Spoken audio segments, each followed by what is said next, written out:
tickled pink that things are rosy and skies are blue once again. Let the bygones go bye-bye. No more will I sigh or cry. Do-do-do-do. I'm tickled pink, the moon is yellow, and I'm your fellow.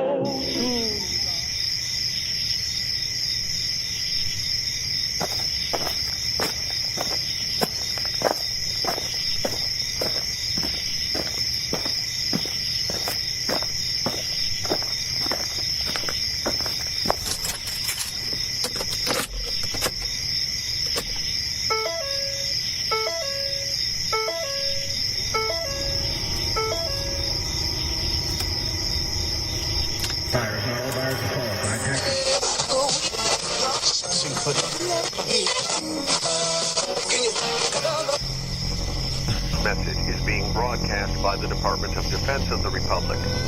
At 2 a.m. Eastern Standard Time, multiple unidentified objects were confirmed to have entered Earth's atmosphere.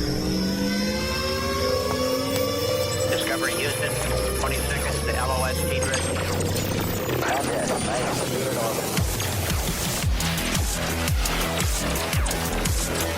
The first message that comes to you is you are a divine being. You matter. You count. You come from realms of unimaginable power and light, and you will return to those realms. The vast stretches of the unknown and the unanswered and the unfinished still far outstrip our collective comprehension. 5, 4, 3, 2, 1. Broadcasting from Forest Tower Studios, all the way from the Deep South. Now, here is your host, Joe Root.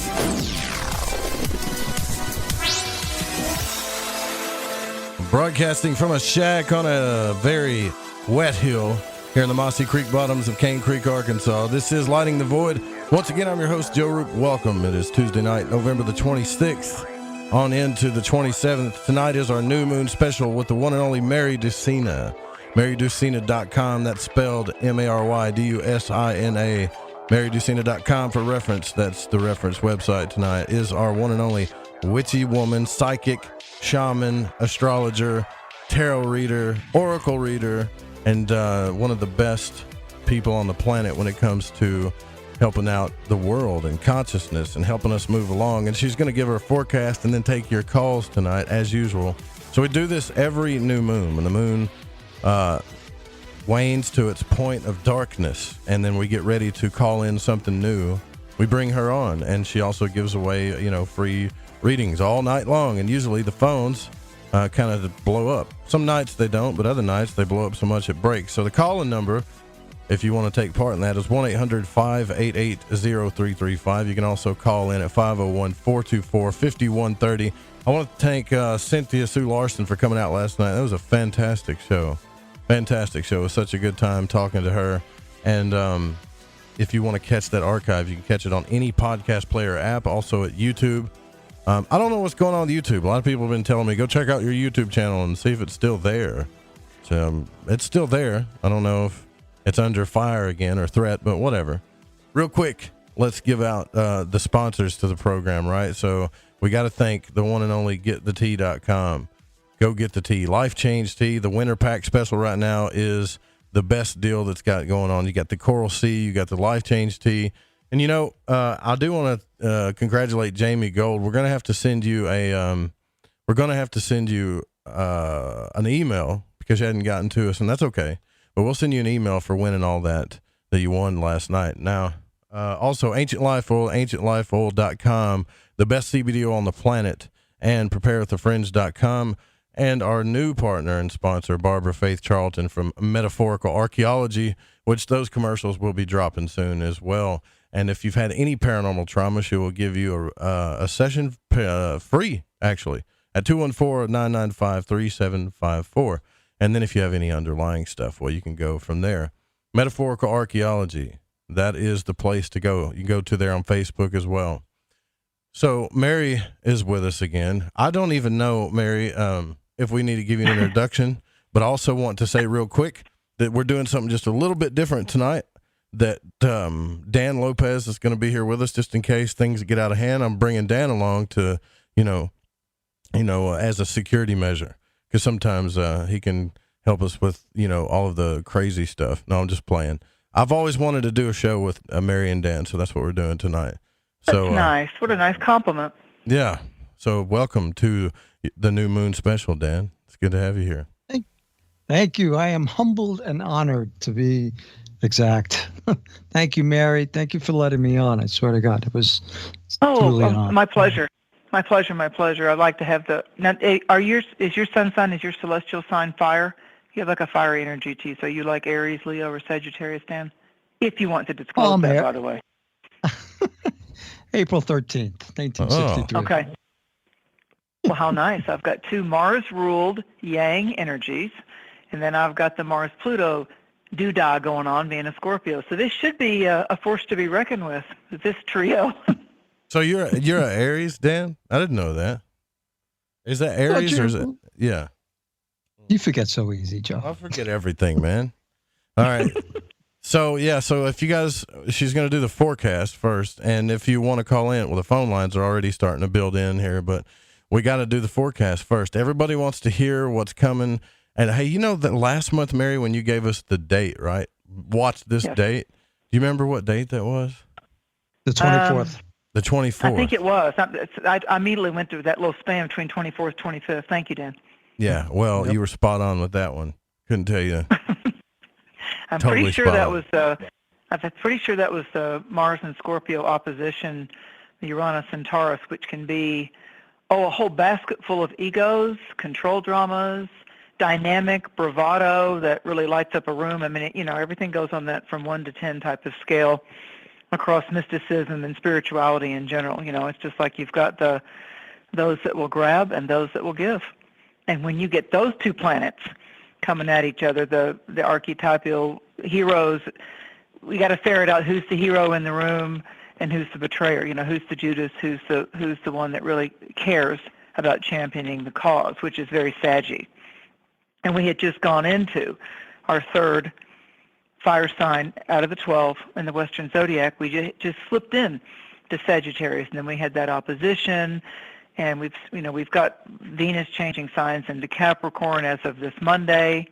So this galactic center that was all over the internet, Venus and Jupiter are known as, in most celestial circles, as like, oh yeah, I want to see those light up in my chart. So Venus has a lot to do with what we value, what holds worth to us, both psychologically, emotionally, and in our material world. So it's what we value and how we like to spend and invest our time, how we like to have that creative fire.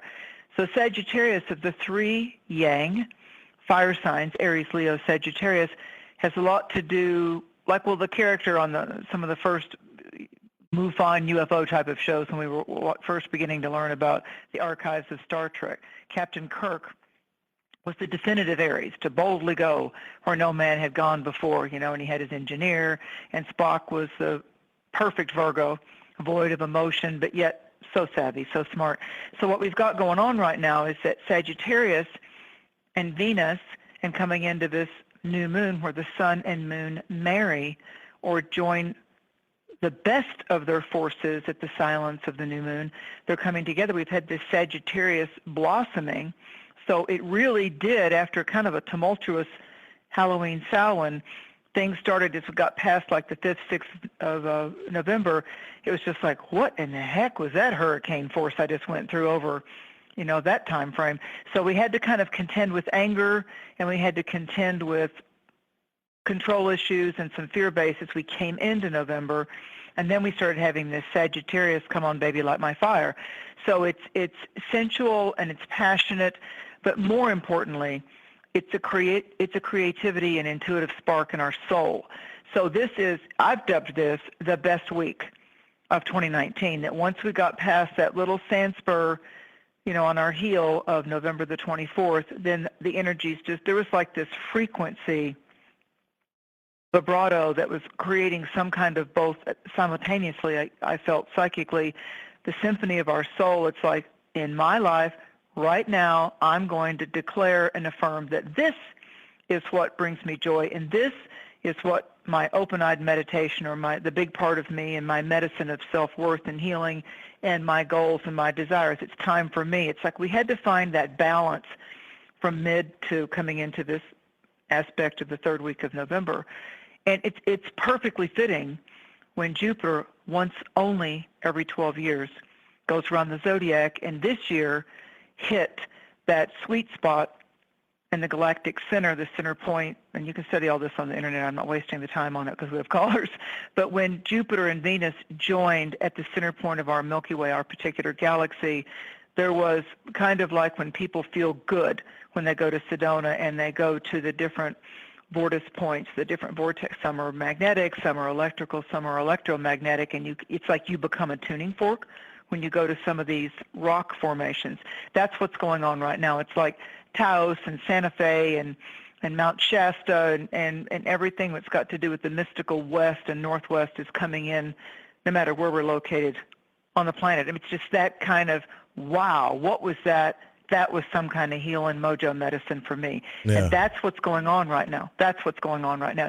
It's life-altering. First, it's a rush because we didn't have a default preset of how this was going to start to expand. Jupiter expands. Now, I've had plenty of clients, especially the cardinal signs, getting in touch with me saying, well, it seems like the only thing that's expanding is my breakup or my where we're agreeing to disagree, and why can't we seem to communicate? So here's the easy way to do the forecast this month.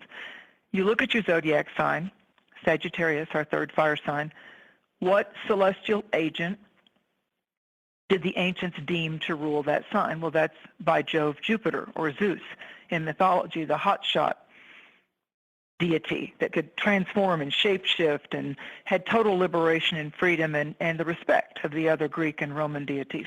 So we have Jupiter. So where you have Jupiter in your own star map, where you have the planet Jupiter located regardless of its sign, and the second important way that you can easily start to understand your chart with the houses and the signs and the this or that is if you find out which zone, we like to call that a house as part of our language terminology, in your star map, in your natal birth chart, holds the sign of Sagittarius. Because each time at the new moon, as Joe was saying, at the new moon, the moon is quiet, the sky is starlit or cloudy, but you don't really focus on the moon at that point. There's a regeneration cycle going on. The tides are at ebb point and the shoreline is quiet. But each month, the new moon is a double impact of the yang, the solar forces, and the yin, the maternal forces, coming together and agreeing on where they're going to light the void in your chart. So there's a spotlight and a very positive cosmic bloom and illumination going on. No matter what your sign, your moon, and your rising sign, find out your sweet spot is Sagittarius and your power point is Jupiter. So life right now is saying to us, remember 6 months ago, back at the summer solstice, when you felt frustrated or weak or debilitated either psychologically, and then of course that compounds physically and mentally? Well, this is that cycle to lift the gate and celebrate your liberation. That's over. That's done. And now you're the cowboy under the cowboy sky, and the stars are speaking to you. Will you listen? It's time to go on an adventure. Sagittarius is all about vision quest, letting go of being leashed or held back. It's the centaur, one of the healing centaurs in mythology. And so you have half man, and it's male, although I see memes and pictures of feminine she-horses. But Sagittarius is more of a positive, assertive, aspiring, I need to be inspired type of star medicine. So it's right now bold in our chart. So it doesn't matter what your gender is. What's bold in your chart right now is the horsepower. You know, how many horses are under that hood? I need to gallop into this. I want to move. I want to go somewhere. I want to be on the move, and I want to see results. And so right now is the great time with Mercury direct and Neptune turning direct in Pisces tomorrow. This is that time to look at the options on the table, to breathe, to feel it's Thanksgiving. It's Thanksgiving. To feel how fortunate it is for us to have what it is, whatever we wish we had more of, for us just to take that silent pause and give thanks for maybe what passed us by, maybe what we had to bear witness to that hit someone that we care about really hard and they're struggling to rise back up again. It's the season of giving and thanks. So this is that time for our own energetic healing wisdoms and soul growth in a good way. And an awakening of our heart's eyes is to be able to focus on, you know what, I am grateful. I am grateful. I still sense my soul purpose, and I do want to keep creating the better version of myself and to be the change that I would like to see on this planet, in this world, with this divisiveness. I'm going to be that agent of change by my actions. Then others will see my worth. That's Sagittarius in a nutshell. It's like light it up, get in the saddle and ride, cowboy up. It's cowboy up time. This is not a time of quiet and procrastination and getting into our little former, maybe procrastinating lazy habits. This is the time to say, it's my turn. And I'm going to be kind about it, but I'm going to step up and I'm going to take this adventure. And that's going to be across the board in our relationships, in our career expansions, how we're going to maybe, no matter what size it is, beautify our friendships, our home, our apartment, our shacks, our chalets, whatever it is. There's a part of us that's going to start looking around with wiser eyes and realize the difference between having to be that pirate or that captain boarding ship and setting sail, and then when the ship gets to come back in to its favorite harbors and just let your hair down, have a good time. That's a part of Sagittarius. And so who's favored right now is the fire signs, of course, the Sagittarians, the Aries, and the Leo, and they've got such a rapid-fire ability to see through people and things right now. And again, not with judgment, just with, wow, that's really cool. I'm coming out of some kind of fog, and that's pretty cool. So it's like it's surprising even you. But now, what if you're a moon like Sagittarius or a rising Sagittarius? It amplifies in different ways. So to answer that, if you're a solar Sagittarian, Aries, or Leo, then the Sagittarius is number one favored, but the Sagittarius is lighting external manifestations in your world. If you're a moon, Sagittarius, Aries, or Leo, or a fire sign moon, then it's more of a psychic, dream work, dream weaving, watching the ducks all line up in a row to cast your wishes and your intentions, because this is also the wishing moon. So I would be very deliberate if I were the fire and the air signs about casting some very powerful seeds. This is the richest, most expansive time of this year of 2019 for you to kind of set down, write your treasure map. Write your treasure map, and maybe you don't know everything that's going to be in the golden chest when you open it up, but it's your treasure, it's your map, and it's time for you to be able to enjoy the journey of what you've already discovered, and yet there's so much better. Now, that does require shedding the old skin, doesn't it? So we still got Mars in Scorpio this month, and it's still tugging at Scorpios and Taurus and Leo and Aquarius. It's tugging at them. It's just kind of like, got to take the first step, got to let that go, got to move forward.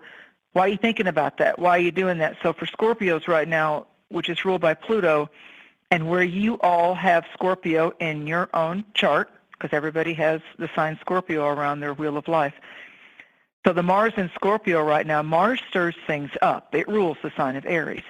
It's the governor, it's the warrior, it's the comedic mayor that's going to come in saying, hey, what's going on? Let's have a little status update, but make it quick because I want to get to the point. So the fire signs are like, don't drag it out. Don't bore me. So right now Mars is in Scorpio saying, just make sure, as they say in legal terms and legalese, that you've dotted all your I's and you've crossed all your T's. So Mars in Scorpio, just think this about Scorpio. Wherever you have Scorpio in your chart, whether, like Joe said, it's your rising sign or your moon, instead of just your sun sign, maybe it's your Mars or your Venus. Where we have Scorpio in our chart, even if you have no planets in Scorpio, you've got a room of Scorpio. You've got 12 rooms, and each one of those different rooms has the decor of one of the 12 Western zodiac signs. So Scorpio is our secrets. It's our softy little secrets and our passions and our pleasure pursuits and where we can tend to indulge or overindulge, and we just don't want it to be anybody else's business but who we invite to that intimacy party. So Mars right now is still it's in its second strongest place right now in Scorpio. It's going to finish out the year there. So right now it's also good for each of us to look at my small hope and my big hope, and that involves continuing to evolve to be a better version of yourself, because that's always a daily viable thing. And it also has to do with, I don't have to have shame or blame in my life, because the shadow side of Scorpio is, who's shaming me? Am I shaming me? Who's blaming me? Who am I blaming? And why am I even doing the BS game of blame or shame? So it's kind of like, if you just focus on where might I be shooting myself in the foot or holding myself or eclipsing myself, this is that peaceful, auspicious run to the 7-Eleven or a little local gas station and spend $1 on a scratch and sniff lottery ticket. I mean, this is when your odds go up to win when you least expected that you would win and the golden ring would slip on your hand. So again, most favored, because I do feel like we're going to do a quicker thing with the forecast. Most favored, Sagittarius, happy birthday. Happy solar new year. Aries, Leo, and then the air signs, which are part of the star brothers, Gemini, Libra, and Aquarius. Then we have our yin, or our high priestess, or our earth mother, grandmother moon signs, Taurus, Virgo, Capricorn. These are all yin energies. So even if you're of a masculine persuasion and you're a feminine yin water sign, you become more internal and intuitive when those signs are being featured in new moon. Scorpio, Pisces, and Cancer. So who's in the spotlight right now are Sagittarius and Aries mainly. And then Aquarius and Gemini will be able to have resolutions. So you guys are like the front racehorses. You know, you're the ones that are everybody's betting on to win. And then the most secretive signs this month, because Mars is in the sign of secrets, is going to be Scorpio and her opposite sign of Taurus, the bull. So there's still some things going on that could be a little challenging as far as what my guides are saying, wind-driven weather. So if it's what could create the anomaly is that there's strong gale force or high winds driving water. It's not so much the temperature of whether it forms ice or snow or gale force winds in the tropics. So there's something right now to look at, with especially since this new moon still does involve that 24th that I talked to everybody about as one of our red light days, when Mars and Uranus clashed in the fixed signs, also in water, earth. It's kind of like a time to keep your intuitive antenna hoisted a little high. Most of the time we ignore the weather, but if there's something that seems to get our attention, then you might just walk around and check that little closet where you've got your prepper stuff, that and your flashlights and your candles and things like that, just going, I'm good. So this is an uplifting time. Good. And so it really is. I mean, let's face it, October, that whole new moon, full moon of October was heavy. It was really heavy, and it kind of brought out, a lot of people have told me it brought out the Beauty and the Beast archetype, or the shadow fighting to take down the light. So now we have like resplendent light. So literally 2 minutes a day, people, 2 minutes a day. I know everybody's baking and cooking or wanting to sleep or freaking out over which family members they're going to have to cross paths with again because they haven't learned how to set boundaries. But it's on us right now that if we're already obligated in some way to honor a tradition with whatever our cultural or tribal doodahs are, be the one that's the light of the room without needing to suck the wind out of the spotlight. Be the one that helps everybody else that's still struggling with this dang get-together I got to go to, say in the South. Yeah, no doubt. So So, if you don't really want to talk a lot, then cook something, bake something, take in your tithe that way, and people stare at what you brought more than they do about wanting to get up all of it in your personal business. So, it's a little, Neptune's just turning direct in Pisces, so there are always those nosy relatives or who they bring to the shindig that want to say, oh, really? Do you believe in that? Are you okay with that? So it's just like you just look at them and go, oh, look at the time. Right. Yeah, I gotta go. Gotta go feed the pig, gotta do something. Here's your hat. What's your hurry? Yeah, right. Yeah. Right. Yeah. So, and I just want to finish with this, my dear Aries. Sure. In astrology, I try to teach a little bit each month, so we don't get too heavy, but we also have those great star stories. In astrology, there's this really cool oracle thing built within astrology called the Sabian symbols. And I won't spend a lot of time on it because I can tell you can go find it on the internet. Just type in the history and the beginning of the Sabian symbols. The short form of the story is there was a psychic woman who didn't want to be psychic back in 1925, 1923. She had some health issues, got wheelchair bound, and Mark Edmund Jones, who people that are into the mystical and the astrological will recognize the name, found her and was interested in astrological stuff, which has its ebb and flow. Anyway, he got her he took all the 360 degrees of the 12 signs. Each one of the 12 signs has 30 degrees. So he gave her index cards and told her to get an intuitive visual vignette, like a little snappy short saying about that degree of that sign. So tonight's the Sabian symbol, new moon, because you always round up to the next degree. If it's like right now, it's like 4 degrees, let's say 30 minutes. You look at the 5th Sabian symbol, the 5th degree of Sagittarius, and that visual that psychic channeler did back in the 20s was an older owl sitting high atop in a tree, perched, watching, waiting. So when you think about cultural beliefs about owls, and witchy things and Wiccan things about the owl totem and the spirit essence of the owl, the Native Americans taught me that the owl medicine has to do with the tiger of the night. And so when you get owl medicine like we all have with this new moon, launching like a cosmic blast over the next 2 weeks toward our full moon, is that owl is a tribal totem for all of us hearing this show during this particular time frame. And so the owl is known as the tiger of the night because as it flies, you cannot hear it. It's the silent hunter.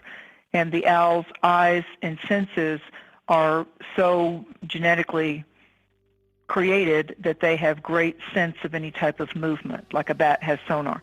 So the owl medicine right now is saying to us, we're quiet, we're nocturnal, maybe some of the great intuitive knowings that we need right now, the keys that will unlock anything that's got us in knots or troubled a little bit or help relieve the pressure off of us as we go toward this full moon, is to let the owl kind of just think about an owl or your favorite type of owl. It'll take a minute, and then just kind of say, that's interesting, I wonder what the owl medicine will be for me before the full moon of the 12/12 of December. So fantastic. It's magical. All right, we'll do the forecast when we come back, and then we'll start taking your calls with Mary Dusina. Reverend Dan Lopez is here with me tonight on our New Moon special. Stay with us.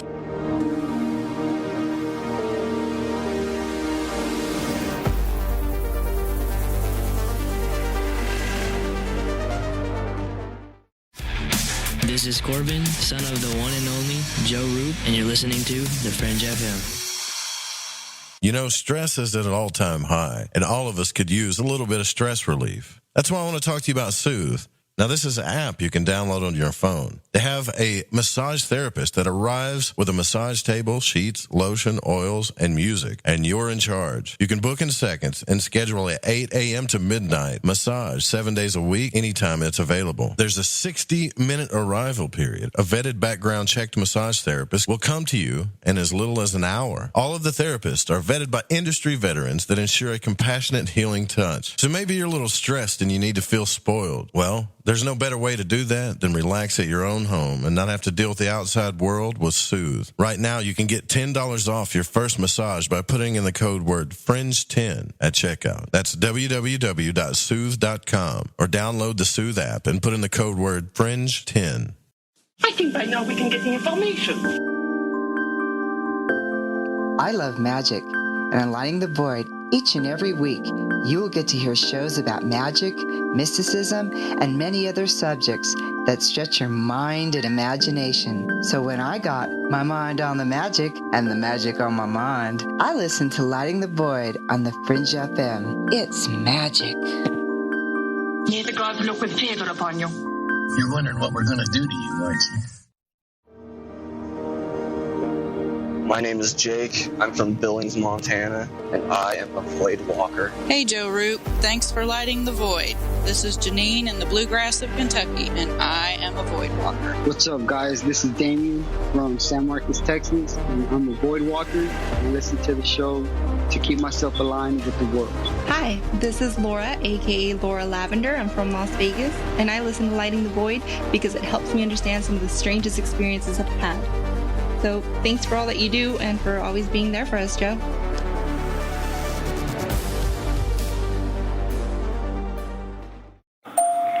Come, walk through the mossy creek and up the hill. Never mind the flashing lights and otherworldly shadows. They stay hidden within the trees. Come, step up to the shack and begin your journey to the answers that you seek. This is Lady Anne, and you are listening to Lighting the Void on the Fringe FM. Okay, here we go. AncientLifeOil.com. AncientLifeOil.com. Now this is for CBD. AncientLifeOil.com. Again, for CBD. Where do I get CBD?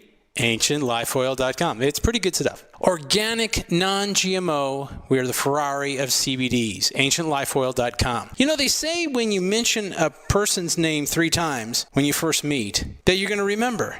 So I'd say to you, nice to meet you, AncientLifeOil.com. It's AncientLifeOil.com, right? Nice to know that you help people. AncientLifeOil.com. Think about this. Occasional stress, occasional anxiety, occasional inflammation, occasional stiffness, and intruders that get you down. AncientLifeOil.com. Okay, so I'm going to give you a fact for the day. So Ancient Life Oil does not help you with business deals. Hold on a second. If you feel better, it could help you make a better decision. Okay, I'm wrong. Just remember to go to AncientLifeOil.com.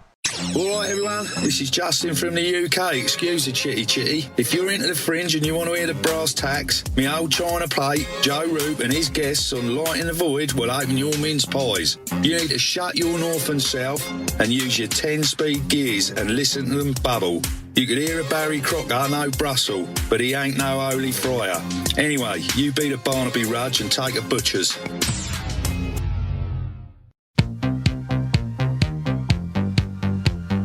From the afterlife and into your life, this is Art Bell, and you are listening to Joe Roop and Lighting the Void, here on the Fringe FM.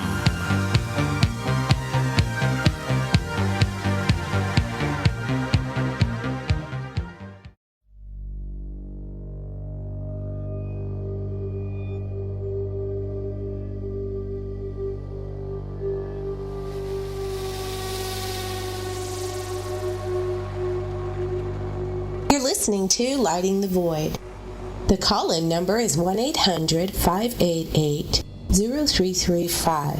If you would like to text, you can text in at 501-777-5631. All right, so yeah, you can also call on 501-424-5130. Tonight's our New Moon special with Mary Dusina from marydusina.com. That's the website you go to if you want an extensive reading and to get some real one-on-one with a seer that has been around for some time. Did the first psychic call-in show back in the Tampa area back in the 80s and has been killing it ever since. Now, hopefully you guys can tell that we've got a little bit better sound because we're using a higher quality encoder, AAC, I think it's V2 or something like that, so it's supposed to sound better. Also, if you get involved with the Voidwalker project, and go to lightingthevoid.com/contact. Make sure that you hit the speak pipe button for the recording and then listen to the recording afterwards to make sure it's okay, because some of y'all dropped some in there and I can't use it because it was real choppy. So make sure you listen to it, and then once it's good, we'll get it in there. All right, so Mary's going to do our forecast for each sign. So there you go, Mary, take off with it. I'm gonna do the little vignettes for each one of the signs. I'm gonna give like if you're entering, are we gonna go to a ballpark and play ball, or am I going out to dinner, or am I going out in the pasture and I'm just gonna get to relax and feed the horses? I'm gonna try to do some visuals with the signs this month of whether it's like city or country or busy or coupled up or enjoying the alone time type of a thing. So if you're a Sagittarian, it's like your new solar return and it's your birthday cycle, and you're the Sagittarius people and the Sagittarius area of our star charts is where we can aim that arrow up toward the north, the new direction, the vision quest, and let the arrow go. Okay, we may not know where that arrow of truth and vision quest lands, but we do realize the direction that we pointed it when we let it go. So we've let go of some arrows, and if you're a Gemini or a Sagittarius right now, it's evolving, or that rising sign, it's evolving a lot around giving or taking, me or you. So it's got to do with that little, is it for you? Or is it for me? Or do I need to step up and do more? Or do I need to just chill out and let you have your turn to be the boss kind of a thing? So Sagittarius and Gemini, when it comes to romance with those signs, the silent treatment won't work with them. You've got to communicate and talk about it when they're strong Sagittarius and Gemini. Leave it to a Taurus or a Capricorn or one of those signs to just get sullen and silent and just like, I'm not talking to you right now, or talk to the hand. Yeah, but no, that doesn't work for Gemini and Sagittarius. And it's just such a powerful time of step-by-step progress, I feel, for the mutable signs of Sagittarius and Virgo and Gemini and Pisces, because Neptune's turning direct on summer solstice of this year. Neptune, which has a lot to do with our etheric travels, our meditation results, the herbal or the holistic approach, the get the tea, the life oils, these things that we're doing, the soaking our feet in Epsom salts to boost our magnesium. Spirit told me for this month, we all need to kind of ask of ourselves, as far as the herbal holistic aspects of this month, how's my iodine level? Have I been off of iodized salt? Have I only been doing pink salt or Celtic salt? So yeah, those are great salts, but if you're not getting iodine out of your dietary choices, then that might be something that you think about. Just take that into your prayers, your ceremonies, and your meditations. Those iodine and selenium are real important aspects to keep balanced as we close out 2019. So again, Aries, there's something about a distant shore, or there's something about foreign. Of course, the internet's, worldwide. So there's something about foreign connections or stimulations, or not just in your dreams, like maybe planning that cruise or the next flight or a road trip. There's something spiraling around strong Aries in the chart to where it's like, this has been an interesting time for me to allow myself to shift a bit outside of the normal type of people that I come in contact with in my home vortex, because Aries and Gemini just stay busy, and some signs, as Dan and I were talking about during the break, some signs do really good staying busy because that's the way that they're kind of dealing with monkey mind. Other signs that are too busy get exhausted and drained of their energy because they've got to have time to what I call, I have to have it. I have a lot of Scorpio. I have to have my time to recharge my soul battery. And I understand that T-shirt that I saw that says, oh, today it's just too people-y out there. So it's like, people can really... You need reset time, don't you? Time to reset. Yeah. Well, Scorpios do. Well, Scorpios and a lot of time, Cancers just take the time. If you're a Cancer moon child, when I want to be at home, I'll be at home. And if I want to see anybody, I'll have them come in there. I'm just not budging out of my shell today. So with Venus in Capricorn, it's left the, yay, party, I'll debate you, you debate me kind of a thing. And now let's just go party and let's just, don't go home till 4 o'clock in the morning. So that's, with Venus and Sagittarius, it's like, no, let's keep playing. It's good for us. And it is good medicine. Laughter is good medicine. But now Venus has gone into Capricorn. And so Capricorn's like, okay, glad you found some fun. I'm glad you're taking the adventure, taking the trip, meeting the people, but now how are you going to make don't control it, but how are you going to bring this into more of a tangible concert or a tangible reality? So the Capricorn, like the mountain goat totem for Capricorn, it helps us start to build a foundation of that very dream or that wonderful goal or that wonder-filled new harbor. We've got to lay some kind of foundation or plan without getting too dreamy, obsessive, compulsive. Yeah, you can't get too dreamy about it, and you can't get too obsessive, compulsive control about it. You can't get, as the Buddha say, too attached to the outcome. You just need to say, I'm going to fire my arrow in the direction of, I think I'd like to check that out again a couple more times. I think I want to, I would never move anywhere unless I kept going out west. I kept going out because before I moved to the mountains, I was really strongly looking at Taos, New Mexico. I really liked the energy there. Angel Fire, Santa Fe, Taos. That was almost where the Scorpio mystic landed because it felt so good. I mean, I could feel the amethyst beds that the downtown of Santa Fe is built on, and I loved the cowboy sky. So it's like, I went there 3 or 4 times and got off the grid and saw a lot of the local people and who was stressing in the economy and things like that. And then Spirit said, no, you're going to go to the Smoky Mountains. That's where you're going to go. So, and then I knew that that's what I was supposed to do for, as Dan and I were talking about, overarching holistic healing, not just career, not just romance, but the bigger package of why we have soul contracts here. So if you're Virgo, Pisces, Gemini, Sagittarius, yeah, you're going to be the hostess or the convo starter. You're going to be the one that's running all over the place, checking on everybody else. You're probably hiding in the corner if you're a Cancer or a Libra right now, because it's just like, I've had so much on my plate. I just want to chill out and eat cranberry sauce and stuffing. That's what I want to have. Yeah.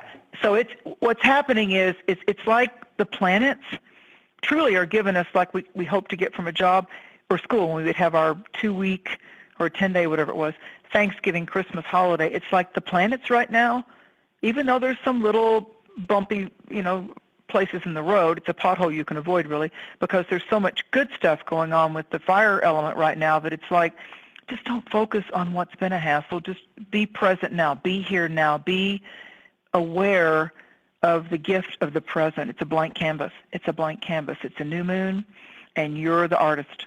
And so I think the stronger, more assertive, dynamic artist will be Sagittarius and Aries and Leo, and the marketing, sales, conversational starters, event planners are Geminis and Libras and Aquarians, and those that want to work on their foundation are going to be the earth signs of Taurus, Virgo, and Capricorn. And those that are a little further along on their plan, but they're willing and ready to look at any sticks in the wheels or leaves that have been blown on the road that the motorcycle's got to watch out for when they get wet, kind of a thing, because somebody was just too lazy to get rid of them out of the road. So Scorpio and Pisces and Cancer right now, they're processing. They're processing some stuff that's taken them back to July. It's a lot of stuff that they need to put in the recycle bin and then go click that button that says, do you want to empty the recycle bin? Yeah. Yeah, let go of that. You sent me a meme, right, that said, what did it say? Inhale something and exhale gratitude. Inhale, right? Probably inhale. It's probably exhale gratitude and inhale blessings. I'd have to. Yeah, that's what it was. Not looking at my inhale phone. bliss and exhale something gratitude. Close to that. Yeah. But see how quick that is? Those are like the Sabian symbols. I mean, you can pick a landscape or a wonderful picture, but just those words, inhale the blessings. Like you want those. Summon, allow. As even the Bible says, ask. It's a verb. You got to ask so you can receive. So whether you seek more atonement with the Creator or you want to go out and tithe at the walking the dogs over Thanksgiving or going to see kids or helping older people, like Dan and I were talking about, you force place yourself in a giving capacity to where you're uplifting someone. You're uplifting someone or something. It's perfect for Sagittarius. It's perfect. It's not a all about me cycle. Oh no, not if you want to get the blessings of this sign. Interesting. Okay. Wow. Right on. Now, are you done? Did you go all the way around already? Well, I feel like we should take callers. I'm just going by what my guides are saying. They're like, let the callers come in, and then I've still got data if we need it if the callers need to take a rest or they're checking the turkey. Yeah, I know, but a lot of people look forward to the forecast too, so they'll wait. They'll wait. Trust me. The Aries have spoken. Did you hear that, Void Walkers? The Aries have said, no, they can sit there. We're the one behind the controls. We need to be fair to all of them. Yeah. Let's do Absolutely. Okay. So if you're a Sagittarius, it's first house. When in our 12-roomed round house, the planets start to turn the lights on in a specific room, like we're going from a kitchen to a bedroom or from a bedroom to the gym or the man cave or the TV room, these are different rooms around our round house that's like our soul signature map. So no, astrology is not something to believe in or that controls you.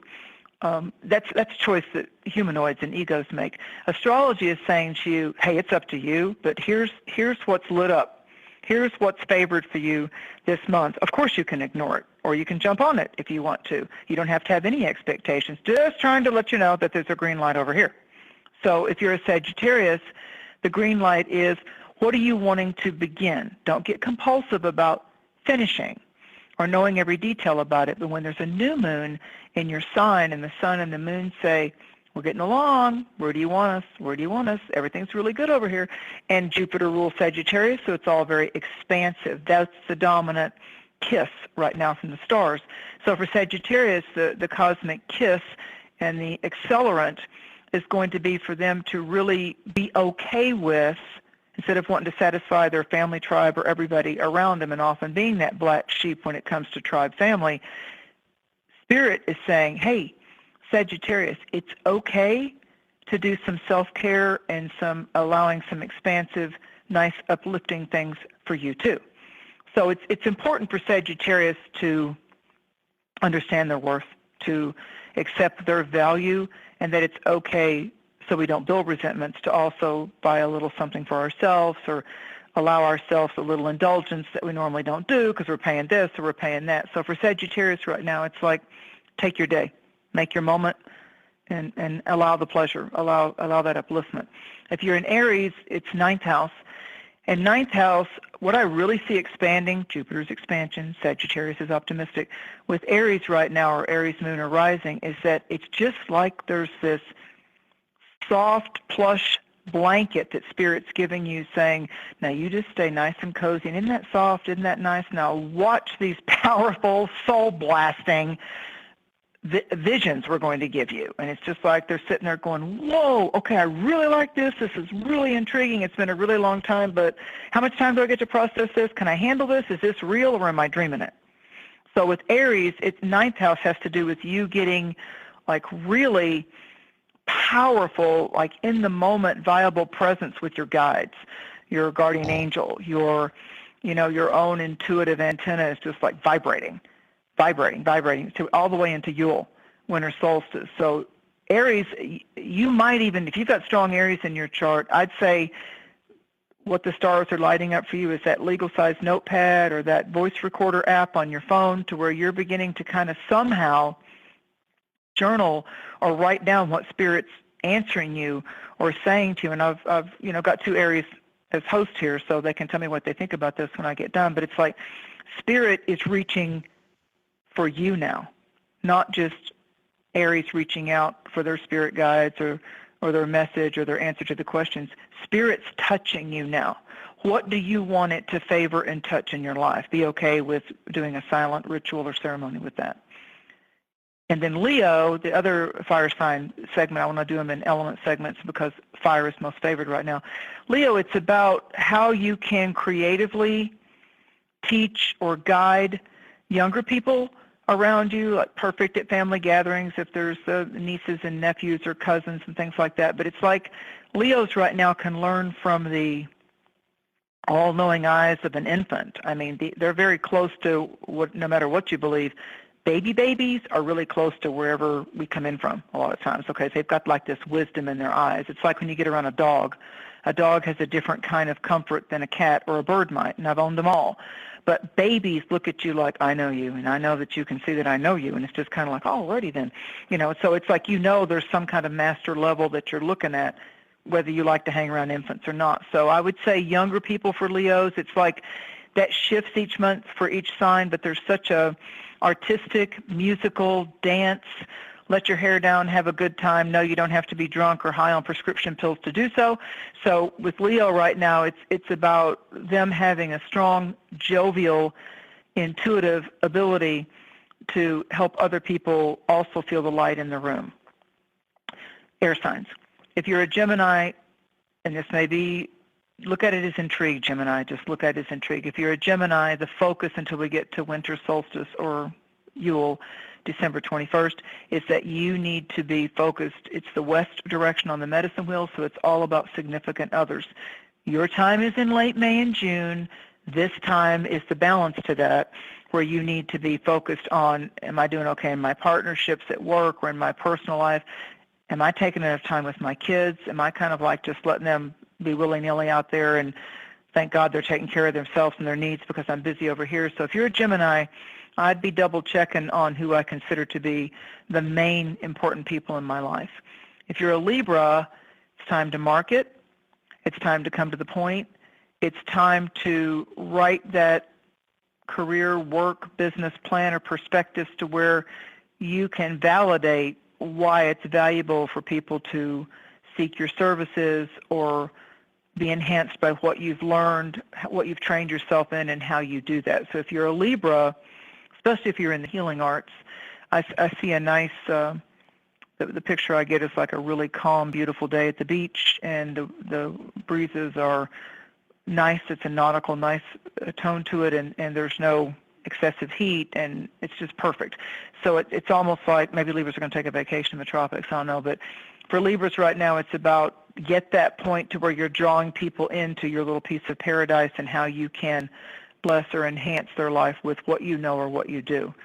And if you're an Aquarius, I see some interesting, intriguing developments, both with a little romantic sparkle, a little social sizzle, as well as some really, maybe even a return of a past life friend, or that's all of a sudden this lifetime it's going to go in a different direction. So with Aquarians, you guys attract weird stuff anyway, which I love about Aquarius. I mean, they're like the spacemen walking around on the planet. So if you're an Aquarian, though, right now you've got some, you're plugged in. You're plugged in socially, and I believe that taking a little bit of a calculated risk to do and go somewhere other than your normal little neighborhood jaunts would be a good idea. And it probably will be a friend that drags you to wherever this new place is, because it's in your 11th house, and it has a lot to do with the friends that you trust, the social people that you like to hang out with, go have coffee with, go throw back a beer with. But the 11th house also has a lot to do with higher love, and what's the divine phase I can move into now, like if you're doing prayers or ceremonial circle or ritual. What spirit, what beloved guides and messengers do I need? What's my next step that I need to allow, or I need to get out of my way to have the next step, the next level, the next upgrade of this manifest that my heart knows it wants, that my heart's eyes and my heart's voice is whispering to me. So there's some like magical, in the silence, quiet, procedural modality stuff going on with you Aquarians that are in a higher frequency dance anyway. With Taurus is kind of looking for love. And if they feel it's missing in their home life, or if they feel like that there's something that's getting stale or stagnant, then my suggestion to you, Taurus, is don't be lazy. Maybe touch or express the way you would love to see that coming back your way. So for you, it kind of feels like the homework's in your court. But I do like the developments that I start to see for the earth signs in general, Taurus, Virgo, and Capricorn, and in that order, Taurus, and then second favorite Virgo, and then Capricorn still has to roll up their sleeves and do the elbow grease kind of thing. Got to work at it. But the rewards will be big. But with Taurus right now, it's like people that have owed you money or support in actually material, tangible ways, that pressure can start to lift off of you Taurus people. It was on in October. I've heard from a lot of Taurus. So I feel like this is like truly that the sun shines back and spring is beginning in your little corner of the world. So it's like that morning sunshine that feels good when you're having your tea or your coffee. I like what I'm seeing around Taurus, but you can be too obsessive. You can be too stubborn. It's true. Although where a Taurus is a blessing in our life is that they can teach us how to take our time, take that pregnant pause, slow down, pause for the cause before you make a too rapid-fire decision. And we are in a fire sign, so we can throw our verbal arrows out there and be a little too sarcastic or just flat verbally rude, which if you get around certain signs, they'll look at you and they'll call you on it. So if you're a Virgo, it's family and home, and yeah, you've cleaned the house for like months getting ready just for the holidays, and probably like put your Christmas lights up in June. So Virgo right now, it's about enjoying the showcase and checking in and checking up on everybody. Virgo likes to order that holidays, family, get it done, check everybody out. Okay, did it in one fell swoop. If you're Capricorn, Sagittarius is your 12th vibrational trigger. So it's like the private times that we take where we go to meditate or pray or sulk or pout or kind of lick our hurt feelings, lick our wounds type of a thing. So with Capricorn, it's embryonic right now. It's time to revisit any cellular embedded wounds. It's a great time to, like Joe was talking about, to talk to Barbara about any kind of embedded paranormal trauma or psychological stressors, the T that Joe talks about it's a perfect time for the earth signs, especially Taurus, Virgo, and Capricorn, to detox their body, to get a grip with their strongholds in their mind, and to be somewhat holistic in celebrating your body temple by addressing core levels, that spirit soul level. So Capricorn, take it easy on yourself until you come into your, Venus is in Capricorn now, takes some of the sting off of it, but you're still in kind of a rewind, restore mode. Scorpios, you're thinking about money, you're thinking about where you need to invest it, what you need to sell, what you need to cut back on, what you've been doing an outreach on but it's not working, as well as you also having the benefit, because Jupiter is very positive in your financial, material, desire, pleasure house. Right now, Jupiter in the Sagittarian illumination of this new moon is saying, don't assume people don't appreciate what you do. Don't do that to yourself. This is the cycle where you're going to see who's real in your life and who wants to step up just because you're good at what you do and you're kind and they just want to be around you. So if you're a Scorpio, be able to accept generosity and accept someone wanting you not to have that crushing memory or that blow or that, whatever it is that seems to be holding you back. I feel like that there's some very valuable insights as well as people, and then also some jointly held experiences that will get you unlocked from your normal go-to ways to act and react. Scorpios, they try to control situations, so they tend to want to pull people into where they're comfortable and very familiar with how I will react or how I will act. So I think that's going to get shaken up this month for Scorpio. They need to upgrade their default posture, I guess. If you're a Pisces, concentrate on who you need to impress by being authentic, not cheating, not being lazy, not taking credit for the other coworker that mopped the floor and you show up and going, isn't the floor nice?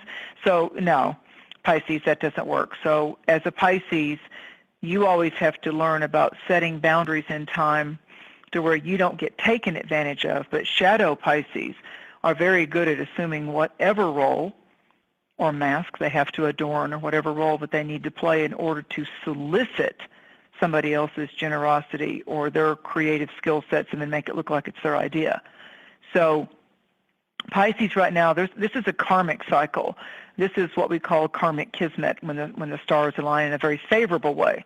Because most people that want to hear about their monthly forecast are trying to say, now when's the bumpy days? When might love leave me? When might something go wrong? So this particular time going into winter solstice in the northern hemisphere and Yule solstice, the celebration of that, is that this is really a time where the light is wanting to be a laser beam and just obliterate our darkness or our shadows or our former limitations, since like the first cycle back is 1980, the second cycle back from that's 2008. So this is a time to where we literally can have psychic or paranormal surgery and have whatever's been a debilitating obstruction removed by supernatural and mercy and grace and glory physicians, let's say. So the final sign of Cancer, the crab, it's a sixth house mode for them, so they've probably been running themselves into the exhaustion zone, because Cancer, the crab, is always fiddling about in their shelter. They carry their home on their back, like the turtle lives within the shell, and Cancer, the crab's in its shell. So when there's home and traditional and holidays coming up, this is kind of a time where they go into hyper mode, and it's just like passing gear. Just get out of their way, let them bake, let them bitch, let them clean, and let them be the first one to sit down, and then when it's all said and done, get up and do the dishes for them, or if they say leave it, then leave it, because this is their time to just... Cancer and Capricorn tend to like the reliability of tradition, so that they want to be busy with that. They want to be distracted with that. So overall, I would say that when we come to the full moon of 12/12, there's some numerology for you, that what's happening is that I believe we're going to start to get a glimpse and a feel about what the main themes of our new year 2020. I believe we're going to feel that starting up at this full moon of December. When we get to the 11th, 12th, Friday the 13th of December, that full moon in Gemini is for those that choose to, as Dan and I were talking about, pause, get quiet. You can work on something, you can vacuum a room, you can work on a car, but your subconscious mind is tuning in and plugging into spirit while you're doing the things you're very familiar with, if you're not exactly sitting in silence or taking a quiet walk in nature. The full moon that we come up with, the final full moon of 2019, Gemini is always about enlivening ideas and creative ways to solve the puzzle. So with all this favorable energy going on, when we come to that full moon, it's who we connect with and how we can connect and play fair and play nice and make a real team effort grow. We'll be taking your calls with the one and only Mary Dusina when we come back right after these messages. Stay with us.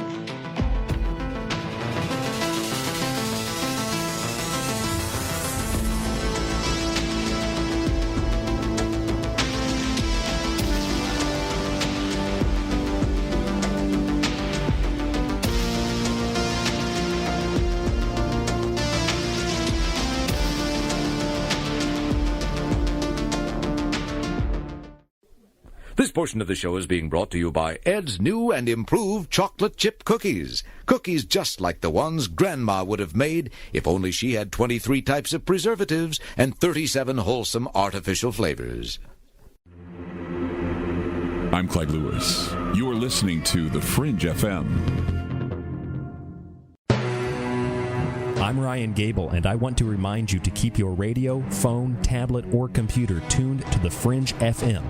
And visit the website, thefringe.fm, to listen to the entire lineup of shows.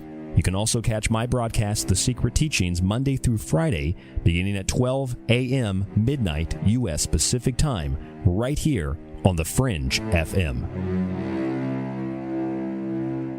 OMG! People are jumping on board to the Life Change Tea Regiment. Brew, steep, and drink for a gentle, taste-great cleanse. It's changing how they feel. See what everybody's talking about. Log on to getthetea.com. That's getthetea.com. Life Change Tea aids in digestive slowdown and helps people get moving down a healthy path. We won't make claims. We'll just let you decide. Experience is much better than a commercial anyway. If you want results, log on to getthetea.com and purchase your super strength cleansing tea. You won't be disappointed. And if you're looking for some mind-body suggestions, go to YouTube and punch in the search bar Health Matters Now. That's Health Matters Now. Put power into your health now.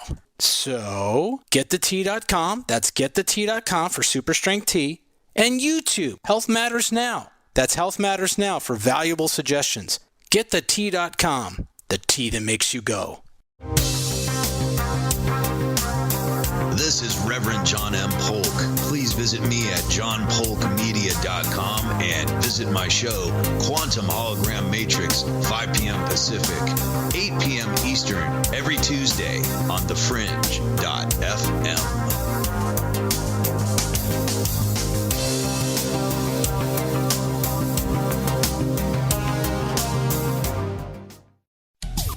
Hey, Fringe FM listeners, did you know that when you're on the road with limited data or no Wi-Fi available, you can still listen to every minute of the Fringe FM by calling 701-719-3971. No smartphone app or internet needed. Saves your data plan and no extra cost if you have unlimited minutes. Call 701-719-3971. That's 701-719-3971. Listen to the Fringe FM on any phone, anytime, anywhere. Hey, this is No Way Jose, a Northern California Piscean stuck in the Arizona desert.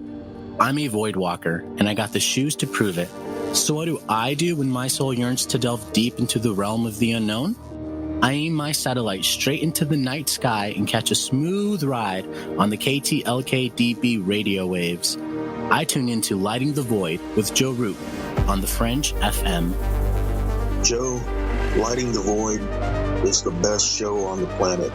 This is Barney, your friend from Facebook. Thank you and all the crew for all you do. Namaste, my friend. This is Macon from the foothills of North Carolina, and I am a void walker. G'day, void walkers. This is Lily from down under Australia. The world may be small, the enigma is greater. So let your curiosity take you for a journey with Joe Root. Hey, this is V, coming in from Central Maryland, and I am a void walker. This is Kevin Doherty, a beginner void walker. I'm from Vancouver, BC. I know a little about a lot, and as Leonard Skinner said, I'll guess the rest. I learned a lot from Mr. Root and the show, and heard it from the beginning. I knew right then he was going to be a new Art Bell. Thanks for all your shows, and keep it up. Hey, this is Derek from Mass, a.k.a. the Night Stalker, and I'm a void walker. This is Mark from Chicago, and I walk the void to ascertain what is consciousness. My name is Jared Johnson, and I'm from Humboldt County, California. I do not know all of the answers to the questions about reality. I do not claim to know the ultimate truth about life. I seek that which has been made hidden as a part of a family of explorers of consciousness. I'm a void walker. Thanks, Joe Rube.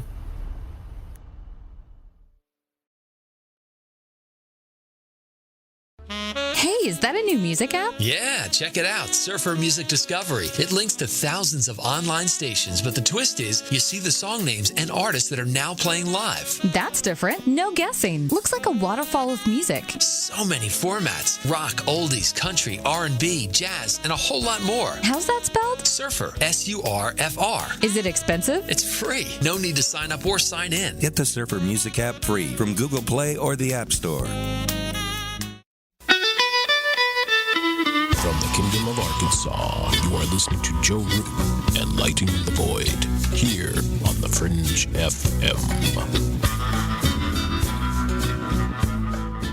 This portion of the show is being brought to you by Ed's Limousine Service. Remember, at Ed's, every one of our drivers has either a spotless, accident-free driving record or his own uniform.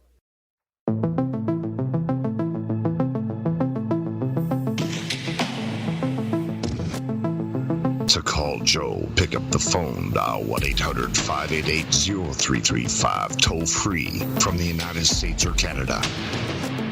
You're listening to Lighting the Void Radio. All right, it's that time. We're going to start taking your phone calls with Mary Dusina. So make sure a few rules, keep the language nice and respectful, and also don't have your radio playing. Turn your radio down because the delay is going to confuse you. And already have your question ready. So let's get this thing going. Are you ready, Mary?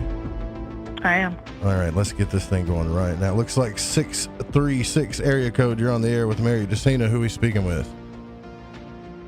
Hi, Joe. Good evening, Mary. This is Andy from St. Louis. Hey, Andy. Well, good evening and happy Thanksgiving. Thank you. I'm so thankful that my call has gone through. Oh, that's so nice. You have such a sweet, sincere voice. I love that. How can I help you, my dear? Thank you. I was just wondering, what your spirit has to say to me this evening. Well, I quickly drew the Ace of Pentacles, and just to give you just a little bit of a backstory, in a standard tarot deck, some of the standard older decks, the traditional decks, there are 78 cards. There are only 4 aces. So you have the Ace of Earth. Pentacles are the earth signs. That starts, as we were talking about winter solstice and Yule in the northern hemisphere, on December 21st. The visual is a hand with a golden coin in its palm with spiritual radiations of light and vibratory grace all around the hand, and the hand is like up in the sky, like there's this hand, as the book describes the hand years ago when I read it, there's a hand issuing forth from the cloud, is the way Eden Gray talked about it. And when I interviewed her, it's issuing forth, meaning it's coming to you. It's coming in from the left, so something that you stayed with, something that you backed yourself up and didn't sacrifice yourself, but you found a different avenue or a different route, let's say, to accomplish or overcome an obstacle. It's like Spirit's telling me, tell her, job well done. You did it, job well done, and you raised the bar. Now, the aces are beginnings.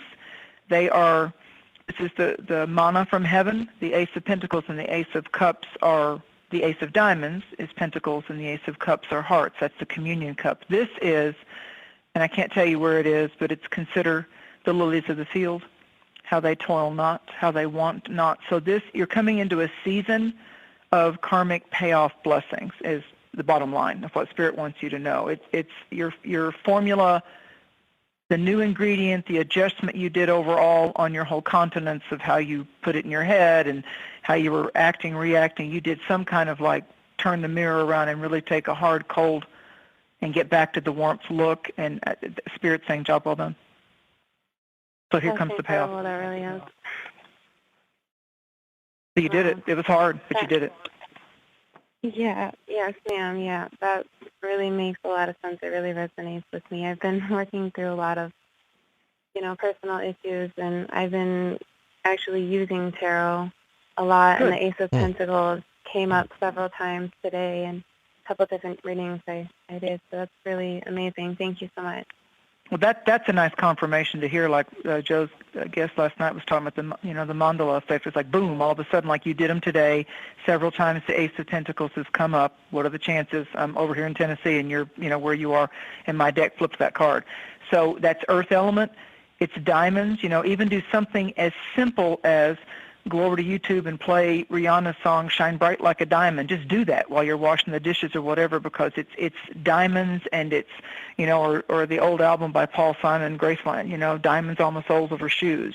So just do something to where you understand that even a piece of coal, when polished, can become that radiant diamond. So there's diamonds and pentacles, and it's the season of Earth. When Capricorn it starts. Pentacles, the main sign of Pentacles is Capricorn. So Venus went there late yesterday afternoon, and our eclipse at Christmas over Yule, winter solstice for me, and Christmas is in Capricorn, in early Capricorn. So the Capricorn theme is where no matter what you know or don't know about your chart, start studying the qualities of the spice known as Capricorn, because that's what's going to hit all of our charts the strongest all throughout the year of 2020. So if you take isn't anything, like Capricorn though, like get your crap together on a oh yes, oh yeah, on a practical level, right?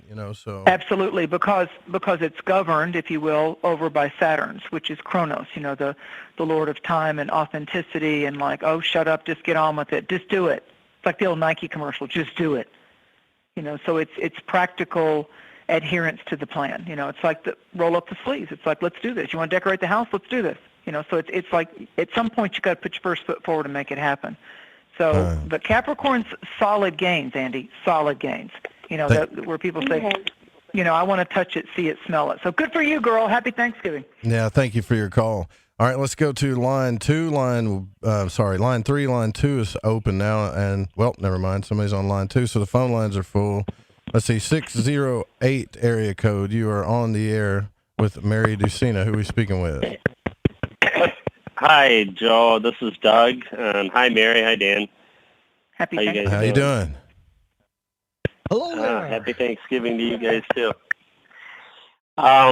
I got one of these questions where it's like, I'm not even sure if I really want to know the answer. I understand. That's fair. But I thought, well, I think I'm ready for an answer. It's been a couple of years that it's been kind of bothering me. But a couple of years ago, my in-laws both passed away in a tragic incident. And I had made a stained glass piece for my mother-in-law, and it was the flower of life, and it turned out just beautiful. And they both passed away in the same weekend in an accident at their home. And it sucked, but the wheel continues to turn. What a great statement. And, what a great statement. Yeah. Anyhow, so after this all happened, there's been kind of a rift, I guess you would say, between the kids. And there's always, I shouldn't say always, but oftentimes there's fighting over what happens with everything when there's no will. Every family's got it. And anyhow, I kind of wanted that back, and it disappeared. And I don't know if it fell and broke, got thrown away. Nobody seems to think that was the case, whether it got No, I don't feel like it got thrown away, and I don't see it broken. I don't know if somebody took it or if it's packed away somewhere. So you made it 2 years ago? Probably more like 3 years. It took me probably a year to make it. Wow, what a high energy. Okay, so tell us real quick, the last time, it doesn't feel broken, it doesn't feel gone. When is the last time, like the month or the year, or what's the first thing that comes to your mind when Spirit's telling me to kind of ask him right now, when's the last time he remembers seeing it? As in, maybe you just finished creating it, doesn't matter. What season or how long ago does that feel like to you? Probably shortly before they passed away, so it would have been the summer of 2017. It passed away September 29th. It feels to me, as odd as this may sound, and Joe will have his intuitive take and Reverend Dan too, what I'm getting is that this energetic flower of life soul vehicle Merkaba artwork that you spent, how long did you say you were working on that, a year? Probably close to it. Okay. At least 7 months. Okay, so to me a lot of times glass looks like, you think about the sands of time with sand and glass, and you think about some people use fire to hand blow glass or maneuver with it. But a lot of times when we look in the looking glass, it's like scrying, or it's like a crystal ball, or it's like almost like, snowflakes are going to happen, or water. It's like it's a visionary type of tool, like a mirror, a crystal ball scrying in a mirror. So I feel like in your meditations, if you just simply, I'm going to be a little Buddhist with you on here. The degree of suffering that one will experience is the degree of their attachment to the what is. So it's not wrong.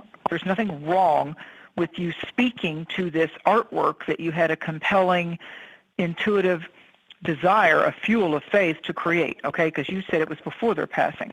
So it feels like that it's like deliberately been kind of out of service or out of sight, so to speak, because it's going to have an even bigger impact as it comes back to you. But I'll let Joe and Dan, while I pull a card, say what they see. But it feels to me like it's been in some kind of hiatus, but it's going to emerge. It's going to reemerge. So what is the... Nice. So anytime I think you put that much energy and thought and focus into something, there's some weird, crazy clicking noise. It sounds like Big Brother's listening right now. If I y'all hear it. that. Yeah, I hear it. Yeah. Just started. It could be the weather. Hold on. Yeah, that's weird. What I've noticed is anytime you put that much energy and focus into something, it tends to manifest regardless of what you want. I don't know. It's hard to say. I'm not feeling really anything other than willpower, because willpower kind of takes over. What I've noticed is people's will take over any situation sometimes. I don't think we know how powerful we are, honestly. If that makes any sense, that's all I'm getting. What do you feel, Dan? I got it was put in, I think it feels like it's in storage. It's in safekeeping. It feels safe to me. It just feels safe, and like soft things are around it. Yeah, I don't see it broken. I don't see it destroyed. Nope. I don't see it gone. Right. And the card you got was the Three of Wands. And if you look that up on the internet, if you don't have your own deck, the Three of Wands are the ships are coming back to the harbor. There you go. So let us know. I love it when people call the show back and we get to hear how Spirit tied a bow on it. Like if we give you the gift or the present of some insight, I love for all of us void walkers, that great story that comes when you go, oh, listen to this. So I love that. That's the best part of the work. Yeah. What it is too, thank you for your call, by the way. What it is too is that line 3 was pushing in feedback for some reason. So here we go. We got one line open, line 4510 area code. You're on the air. Who are we speaking with? This is Josh. Josh. This is Josh. Well, yeah. What's up, Josh? Hi, Dan. Hi, Mary. Hi, Joe. Long time. Yeah, it has been a minute. Josh. Hey, Josh. Yeah. Life happened. It's been a minute. Yeah. So Oh my goodness, I don't know well, sorry, I know I'm supposed to have a question ready, but I guess there's just a lot of Joe's changes. not that strict. Joe's not that strict. You better have a question. Oh, I know. I know, Joe. Yeah. Yeah. I guess my main. Well, at least I put my headphones in, so I don't have a bad phone connection at least for once. So, Good for you. yeah. So, yeah, Mary, you were super helpful to me last year. I spoke to you around this time, and I was going through a lot of stuff then. And everything kind of turned around. It was really great. Thank you. Was just accepted into. Oh yeah. And I was just accepted to a university. I'm getting older. I'm a little bit older than Joe. I'm about to be 38 in 2 weeks. On the full moon. Happy birthday. Well, actually, I don't. Thank you so much. And just the amount that you were talking about, Sagittarius and Gemini, which my moon's in Gemini, made me kind of really feel an impulse to call because I've been feeling like some weird astro weather's been going on, and I live in California, and we've had a lot of stuff weird going here in California with the power outages. When Saturn went direct on September 18th, my house flooded, so I had to move on a whim, so I had to kind of put off going to college next year, and just a whole bunch of stuff's going on. There's some good things that are coming around the corner. I'm a little freaked out about what somebody in my neighborhood was telling me about the Pluto-Saturn conjunction that's coming up in January. Listen. Saturn's happiest. Okay, good. That's what I need to hear. Yeah, Saturn is happy. It's like Mars is happiest when it's in Aries, okay? Second happiest when it's in Scorpio, regardless of our charts. Jupiter is happiest, which we talked about in the first hour, when it gets to spend a year. They all have different varying rates of speed. But Jupiter got to be in its home harbor all year. It doesn't go into the next sign of Capricorn, starting Jupiter's cycle all over again. So Jupiter is the really good stuff. Jupiter and Venus are the good benefits, okay? Saturn isn't as bad as everybody says it is. It's just like Joe said, Saturn makes us be held to task. It's like your choices are going to net certain consequences. It's like all your Saturn does. It's your parent telling you the reality it's a of things. Yeah. It's like the principal in the school versus just the teacher, or it's like, you're the main guy at the job rather than just a lot of the team players. So right now Venus and Jupiter are going to shift together. They just left the galactic center, and they're going to shift into Capricorn. So the card I got for you is the Six of Cups, and what's interesting about the visual blossom of this is that there's the backside and the side of a beautiful castle, and there's like kind of a preteen boy and a younger girl, and they've got these 6 golden cups, chalices, golden hearts. Cups are hearts and regular playing cards. So the 6 is about security and serenity and harmony. So I feel like that the late spring and the summer was just like, oh my God.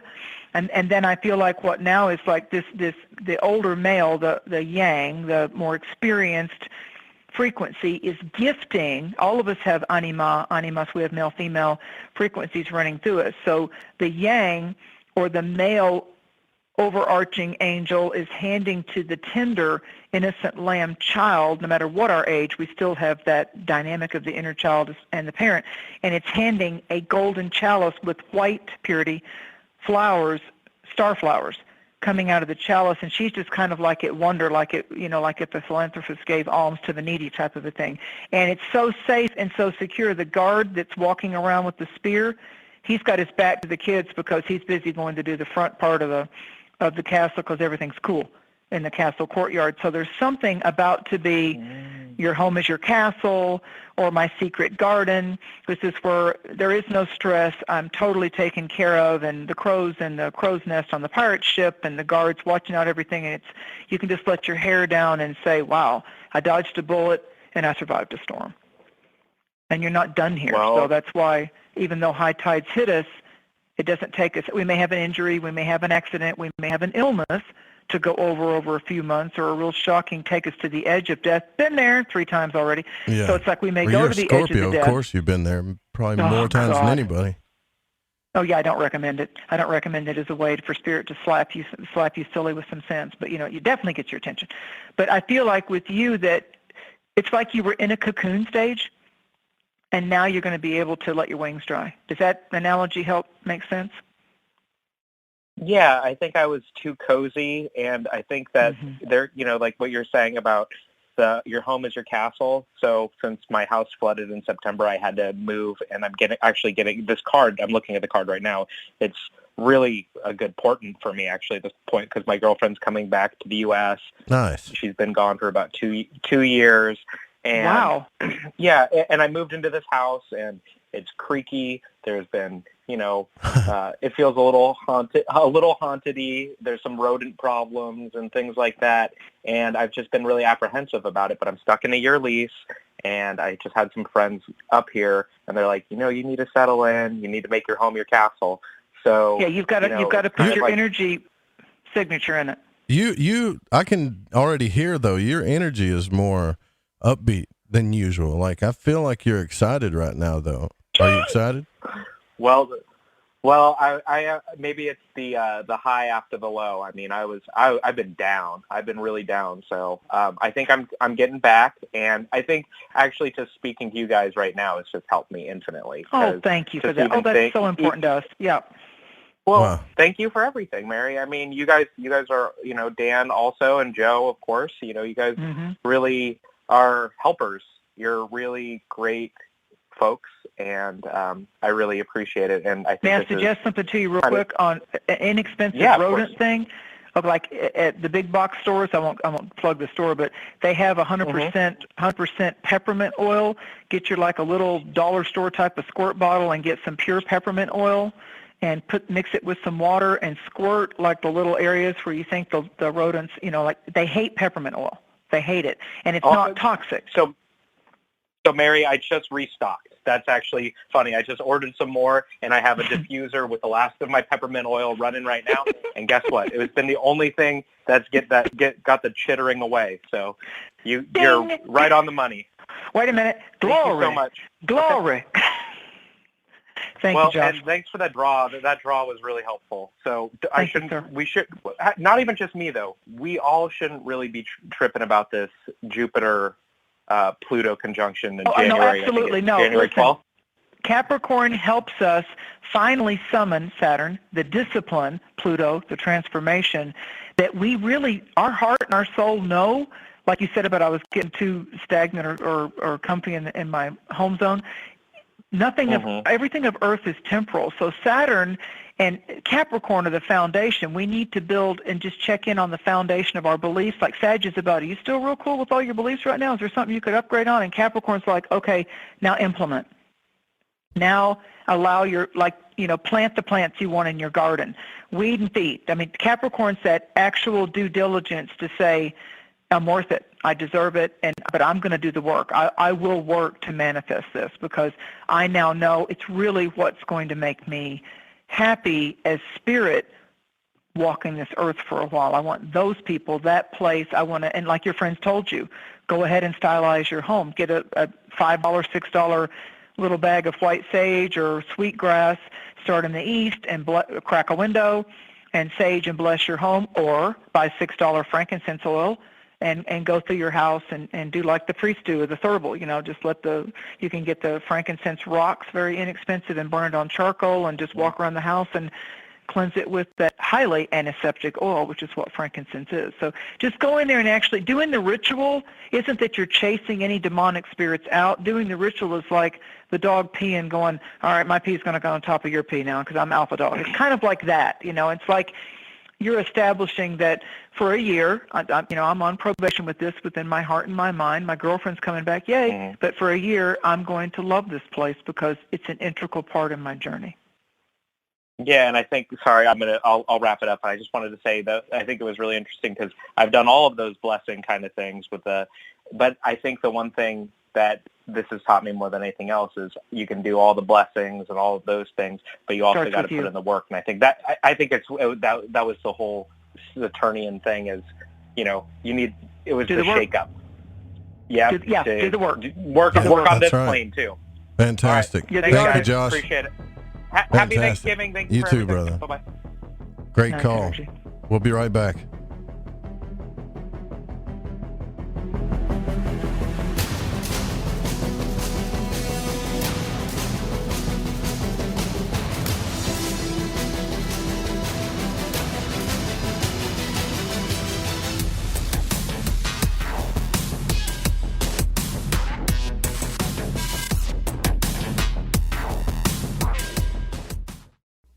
portion of the show is being brought to you by clouds. Yes, when looking for nice white puffy things to float around in the sky overhead, more people choose clouds than any other 3 atmospheric condensations combined. And remember, this week only, every cloud has a silver lining. Offer void where prohibited.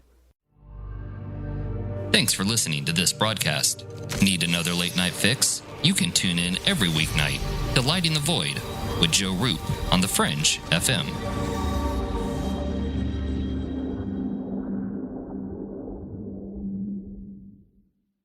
Hi, this is David Oman with HouseAtTheEndOfTheDrive.com. You're listening to KTLK, The Fringe FM.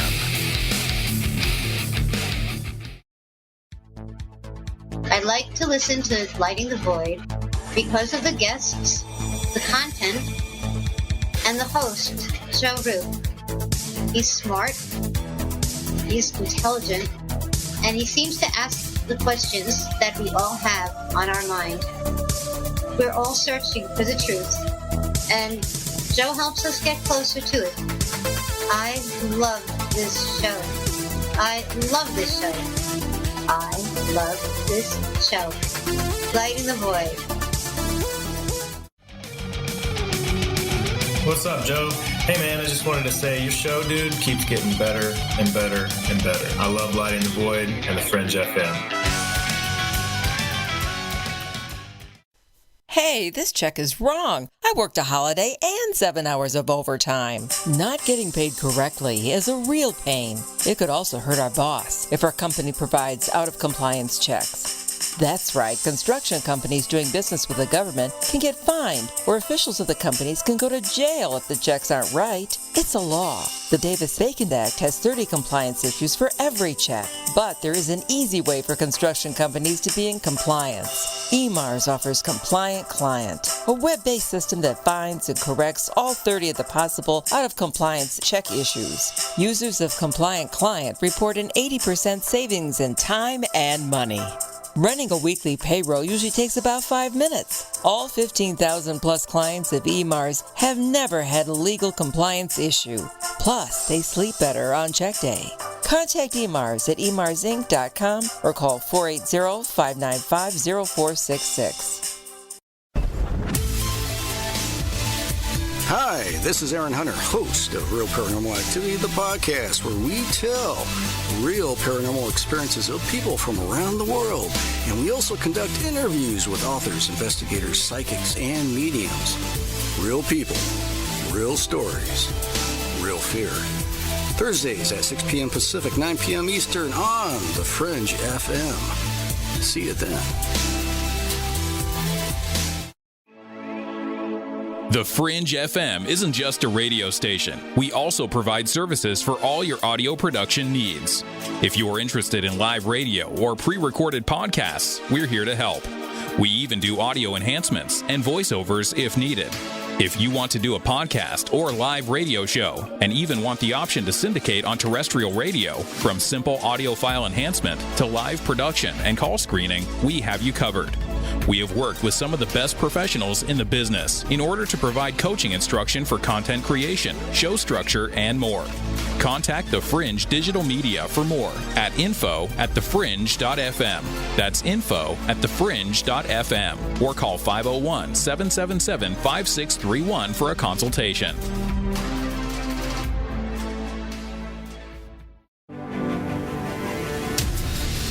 Do you want to know the truth? Are UFOs real? Are aliens visiting Earth? Are governments around the world hiding the biggest secret in history? We're UFO Seekers, official partner of The Fringe FM, and we're on a hunt for the truth. Join us as we investigate locations like Area 51 by subscribing on YouTube at youtube.com/UFO Seekers.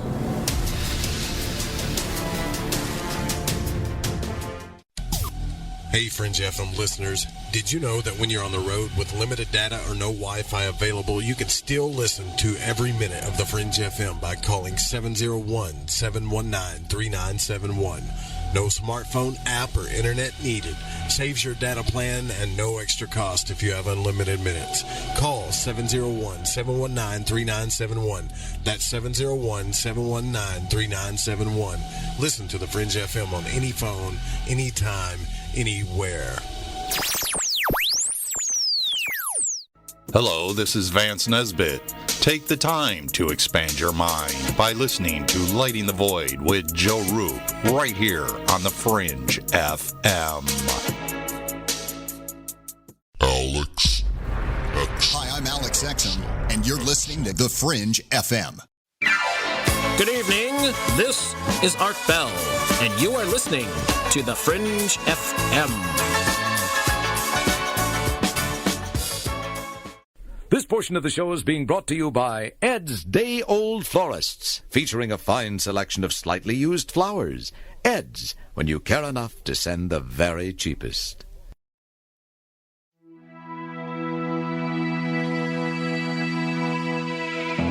You're listening to Lighting the Void. The call-in number is 1-800-588-0335. If you would like to text, you can text in at 501-777-5631. You can also call 501-424-5130. So the call-in numbers is 1-800-588-0335. You can also call that other direct number, 501-424-5130, or text in. Callers get first dibs. We're here with Mary Dusina, our New Moon special, and tonight she's giving out the good stuff, so take advantage. And if you want to get some real one-on-one time with her, you go to marydusina.com, M-A-R-Y-D-U-S-I-N-A, marydusina.com. All right, let's start taking callers. Mary, Dan, are you guys ready? Yes, sir. Let's Ready. do this thing. Looks like we got on line 3708 area code. Who are we speaking with? Hey, what's up? This is Dan calling from Chicago. Dan the man. What's up, brother? Dan from Chicago. Hey, popular. so, okay. I have a specific question. Here in Chicago, I've had the intention of leaving Chicago and moving west. You will do that. Came to me You will do that. a little over a month ago after being out west, and I felt a very spiritual, intuitive drive to start a new beginning out there. Wait. Hold on a second. When did you go out west? I went out west right around before Halloween. Ah, okay, because I just went out west, and I'm feeling the same things, brother. I mean, I just got back from there, and I actually stopped in on Chicago on the way home. If I would have known, I forgot that you lived there, but I had a 3-hour layover. I should have hollered at you. I was stuck at the airport there forever. Man, I might have been Ubering out there, too. It would have been real easy. So Don't do it again, Joe. Next time you go through Chicago, you have to talk to Dan. Yeah, so you and I both Dan, went out it's a west, man. and we both want to go back. All right, go ahead and finish your story. Sorry. Yeah, so basically, I went out west, did a little creative project, a film project, and the goal was to come back here, edit it, release it, do all this thing, and then move back west. But ever since I've been back here, I feel like not good. I feel heavy. I feel like a drag. It's like, it's impossible to get anything done. And now I'm at the point where I'm like, I don't even think I could pull off finishing the project or moving. So I'm wondering if Mary can give me a little listen guidance. to your card. Listen to your card. If you've ever looked up or worked with the tarot deck, you got the 21st card. Numerologically, that adds to a 3. You got the World. So the World, in my little corner of the way that I've studied the tarot, the World is like the upper levels of the Wheel of Fortune card, which has Leo and Taurus and Aquarius and Scorpio up in the corners.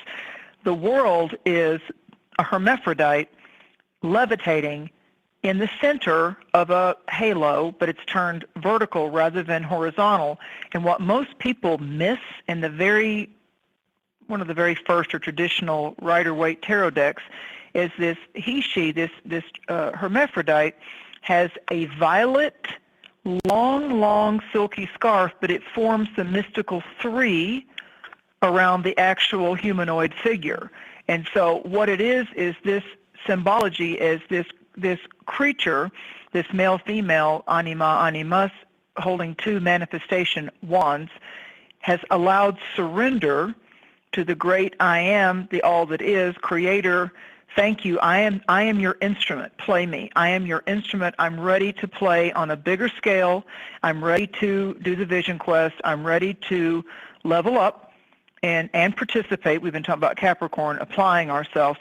I'm ready to actually feel the transformative release of, for example, Chicago as I've known it. I'm not going to let either vortex get me down, because I know there's a whole bunch of titillating thrill to actually changing towns, or traveling back and forth. I get the excitement of that everything's new. It's like the new wife, new girlfriend, new husband type of thing, or, new happy.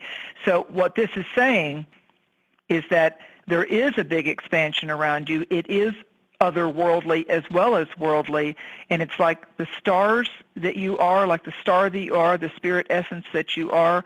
You're that spirit essence star wrapped in skin. Get the real perspective of this. Most people forget, even astrologers, they forget a very important visual component. Earth is also in space.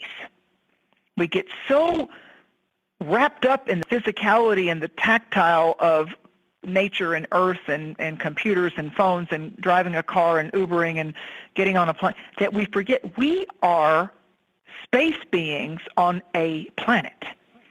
So I feel like don't let the urban versus the pristine pastures of a more urban rural lifestyle. I got to tell you, I prefer it. I've been in the cities. So there comes a point where you know that you're not just vacillating anymore, that you're going to migrate, that you're actually going to do this. And what happens is there's that bounce at first, like those slingshot rides, like this big catapult over to the, dang, this is nice. Oh my God, I've missed this. Or I've never experienced this before in my life. This is rich. I didn't know what rich was. Okay, so that impregnates you and embeds in a good way in you, and you just have to be able to say, this is not just chasing pie in the sky, so to speak. This is something that I resonate with, and I've got to not fight with my ego and my willpower and my mind. We need to come into sync. And that's what I'm saying about the shifting here of Sagittarius, the supernatural revelation, the restoration of our soul, the ignition of our heart's desires and pleasures, and wow, I just tasted life's desserts. So what's happening is now we're going to shift into Capricorn. If Sagittarius is the vision, Capricorn is the methodology. It's the methodology. It's how to actually not get so earthbound, Capricorn, earth element, and really let yourself remember Sagittarius is the fire of desire, and a fire has to have ether, air, oxygen to be able to continue burning. So don't let anything put your, slow your breath down or get your breath too shallow on this that you are exhaling gratitude because you're inhaling the blessing of it, as Joe was speaking about in hour 1. Does that help? Do you understand? You've got a really good oracle card here. Yeah. And let me tell you something else too, Dan, real quick. Description. Your show, Cosmic Keys, because I was in Portland, we played the rerun, but the new one is up this week, so y'all be listening for it. But let me tell you something. Your show has gotten so much better since you've been doing it. It's so much better, man. Like it sounds night and day from when it started to where you guys are at now. And when you read on the show, man, like you know what you're talking about, dude. So you got something, that whole Cosmic Keys, the whole podcast thing. I don't know if you're building off of that, but you have something there for sure. I want you to go look that card up. And not only does the World card add, because it's the 21st card, not only does it add in numerological lines to a 3 when you add the 2 + 1, 3, okay? 2019's been a 3 here, numerologically. But also, the 3 is wrapping around the levitating dancer. So I want you to, 3 is like a really strong number for you. So look for that maybe it's 3 weeks. There's this whole epiphany you have, 3 days, 3 weeks, 3 months. It's certainly not 3 years. It's much sooner than that. But I feel like that you're also Don't you think, Joe and Dan, he's also processing all that brought him to Chicago and all that was good about Chicago? But try to put it in your head this way. If you choose to make a new harbor out west, that doesn't mean that it's the kiss of death for you ever coming back to Chicago. But the things that had gotten stagnant or weren't flowing as much for you in the harbor known as Chicago, Dan in Chicago, it will appreciate you more as you come back and forth because it's like there's a part of you that's got to explore right now. You're like a space traveler. Well, yeah, definitely helps. And the world card, I love the way you described it. And thank you for the compliments, Joe. It's the riddle of the Sphinx, brother. You know that. That means you're on the right path. You know what you got to do. Totally, yeah. It's totally a good sign. It's,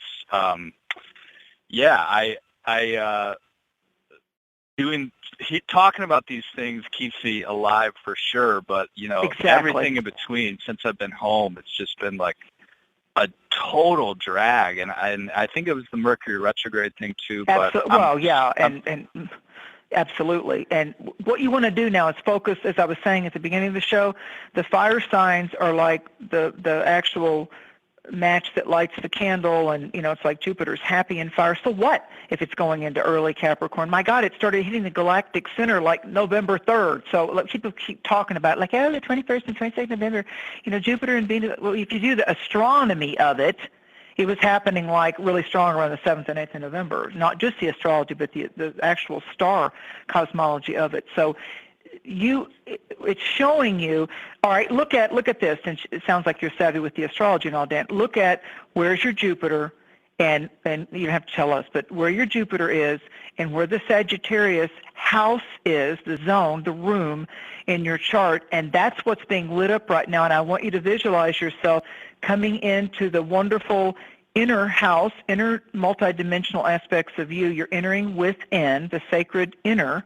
journey, the intuition, but you're going to go into the room of your 12 rooms of your zodiacal wheel. You're going to go into the room of Sagittarius, and you're just going to let the radiations of the stars just actually encode yourselves. Just do that, just find a way to do that. I love that visual.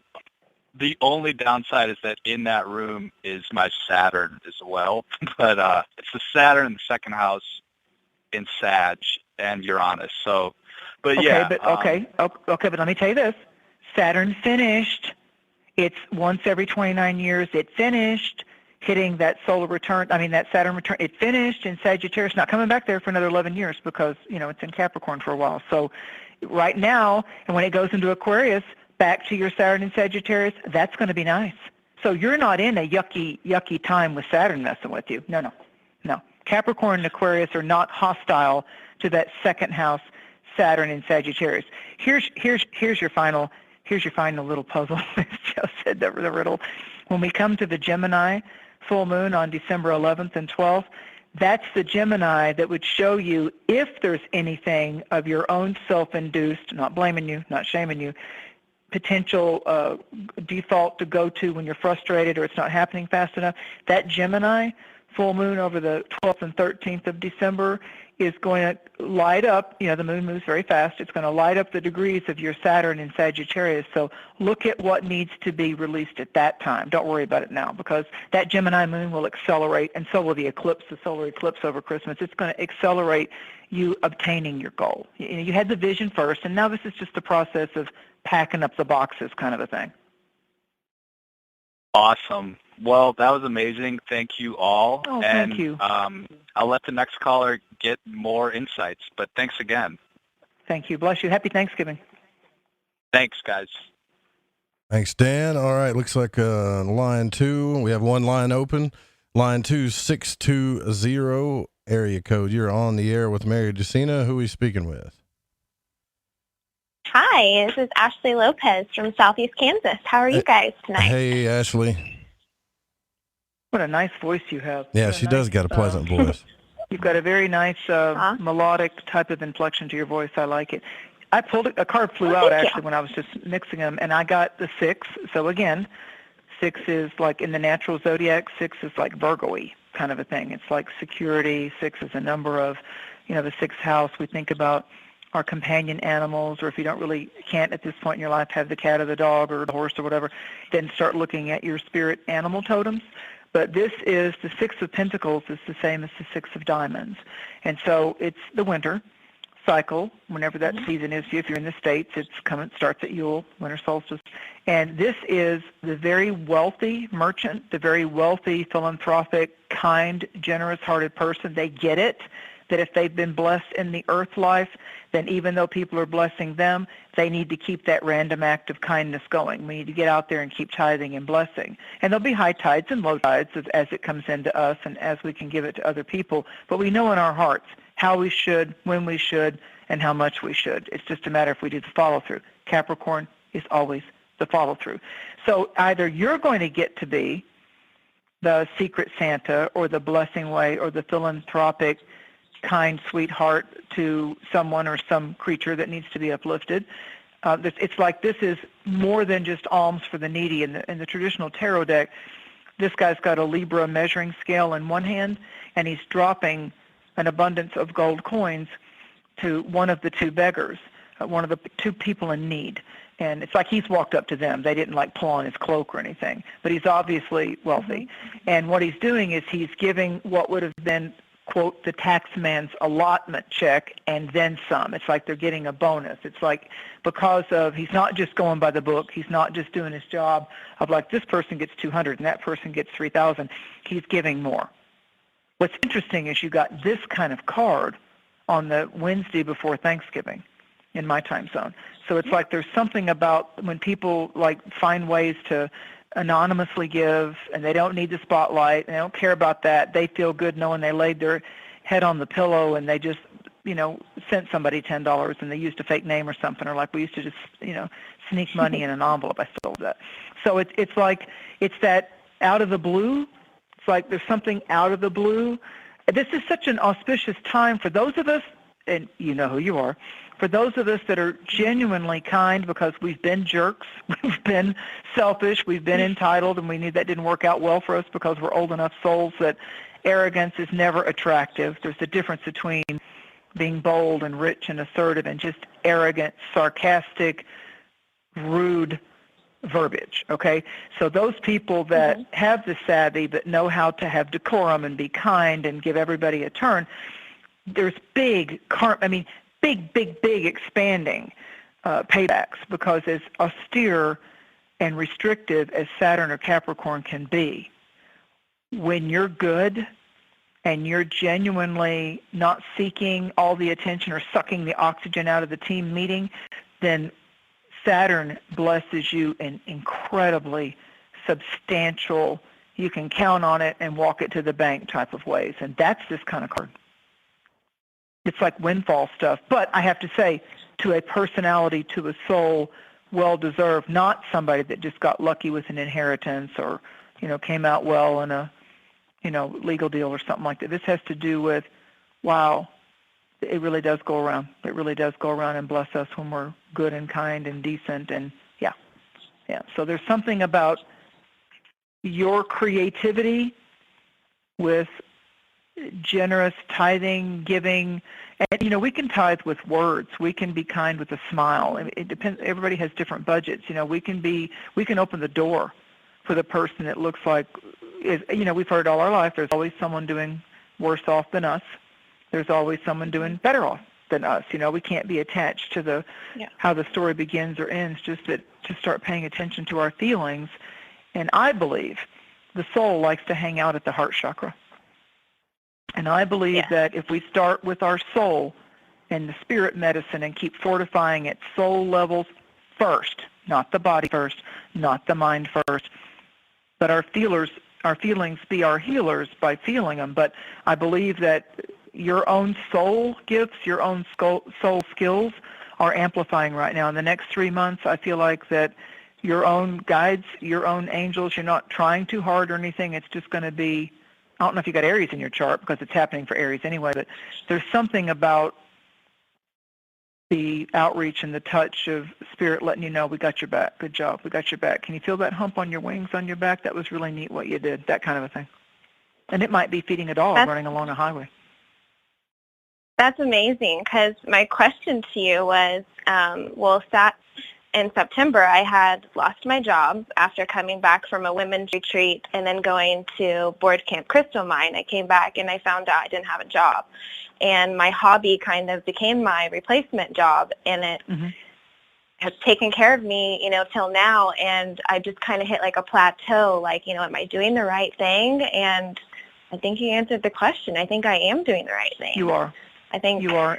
And dream, not just dream bigger, dream allowing. Summon, dream, allow, claim it. Like Joe and I have talked many times when we get into our Southern stuff, when we start talking about how these Southern on-fire evangelists will do sometimes. And I've got to tell you, I still have a little, I don't mean this disrespectful, a visual or cartoon character of how Gloria Copeland says, you've got to claim it. You've got to claim it. You've got to take the glory. And so that's why I do the glory thing, and I give all props and credit to her, because when she does it, she's on fire. It's real. It's real. And she's got that Southern woman, there's certain little categories that, like the Italian woman, or there's the Southern guy, and the country gentleman and all that, or the Northern savvy, sassy, personalities that I love too. So there's something about you coming in to your own, and as you said it, when I started to question it, it's like I hit a plateau. And like Dan said, Mercury's been retrograde, and I'm not giving the planets power, because I think that's a little bit of a stretch, but it's interesting how it's all energy and it's all frequencies, Yeah. And nowadays there's a whole lot of people that start bemoaning when Mercury's going retrograde. I don't, because I was born with Mercury retrograde, so it's a good cycle for me, but I get it. So I think that you just need to accept, claim. You've got to claim it. You've got to accept it and know that you deserve it. That's right, and that's what I've been asking. Somebody's dog agrees. I didn't believe I deserved it. Yes, Luna. Oh, there you go for a new moon. Do you love that, Joe and Dan? She's got a dog named Luna barking at the new moon. Perfect. That's so cool. Thank you. Hi, hey, Luna. Thank you for your call, by the way, and I hope you had a good time at board camp here in Arkansas. I did. I plan on going back actually next month, so I'm really excited about that. Yeah, you're in the crystal vortex there, buddy. You're in the crystal vortex there. Just let the stone people bless you. Very sacred place. Yeah, thank you for your call. Yes, it is. Very. Thank you, guys. Right. Bye, Luna. I love it. We've got a dog named Luna. Thank you for the synchronicity and the blessing, Spirit. I get it. I got Luna barking at a new moon. It's a good new moon. Yeah. Okay, we got one line open here. Line 4801. After area my code. call. You're on the air. 801. Who are we speaking about with? Me? Going once. Oh, this is Della. Hey, how Hello? are you? Hello? Hello, Hi. that's you. Did you say your name was? Okay. Did you say your name was Bella? Della. Ella. Okay. It's Della. Do you have? You don't have the radio on, do you? Hi, Mary. Hi, Della. How are you? No, I can hear you, but there's a little bit of an echo. Can you hear I us? think she's Okay. on speakerphone or something. Okay. Well, okay. I can turn off my headset. Should I do that? There you That's go. good. Yeah, you sound great. Joe was Okay. right on that. Sound Hi. right. Hi, Della. Thank you for staying up with us. I know, I can't believe it. And I'm in this magical room of mine, and I'm just sitting here thinking, I'm on the line. I know they're going to answer. I'm actually on the line, so I'm really excited to, I just idolize you guys, and I listen all the time, and I have so much going on in my life, so much. And so I probably would just have you pull a card, because I would probably just ramble.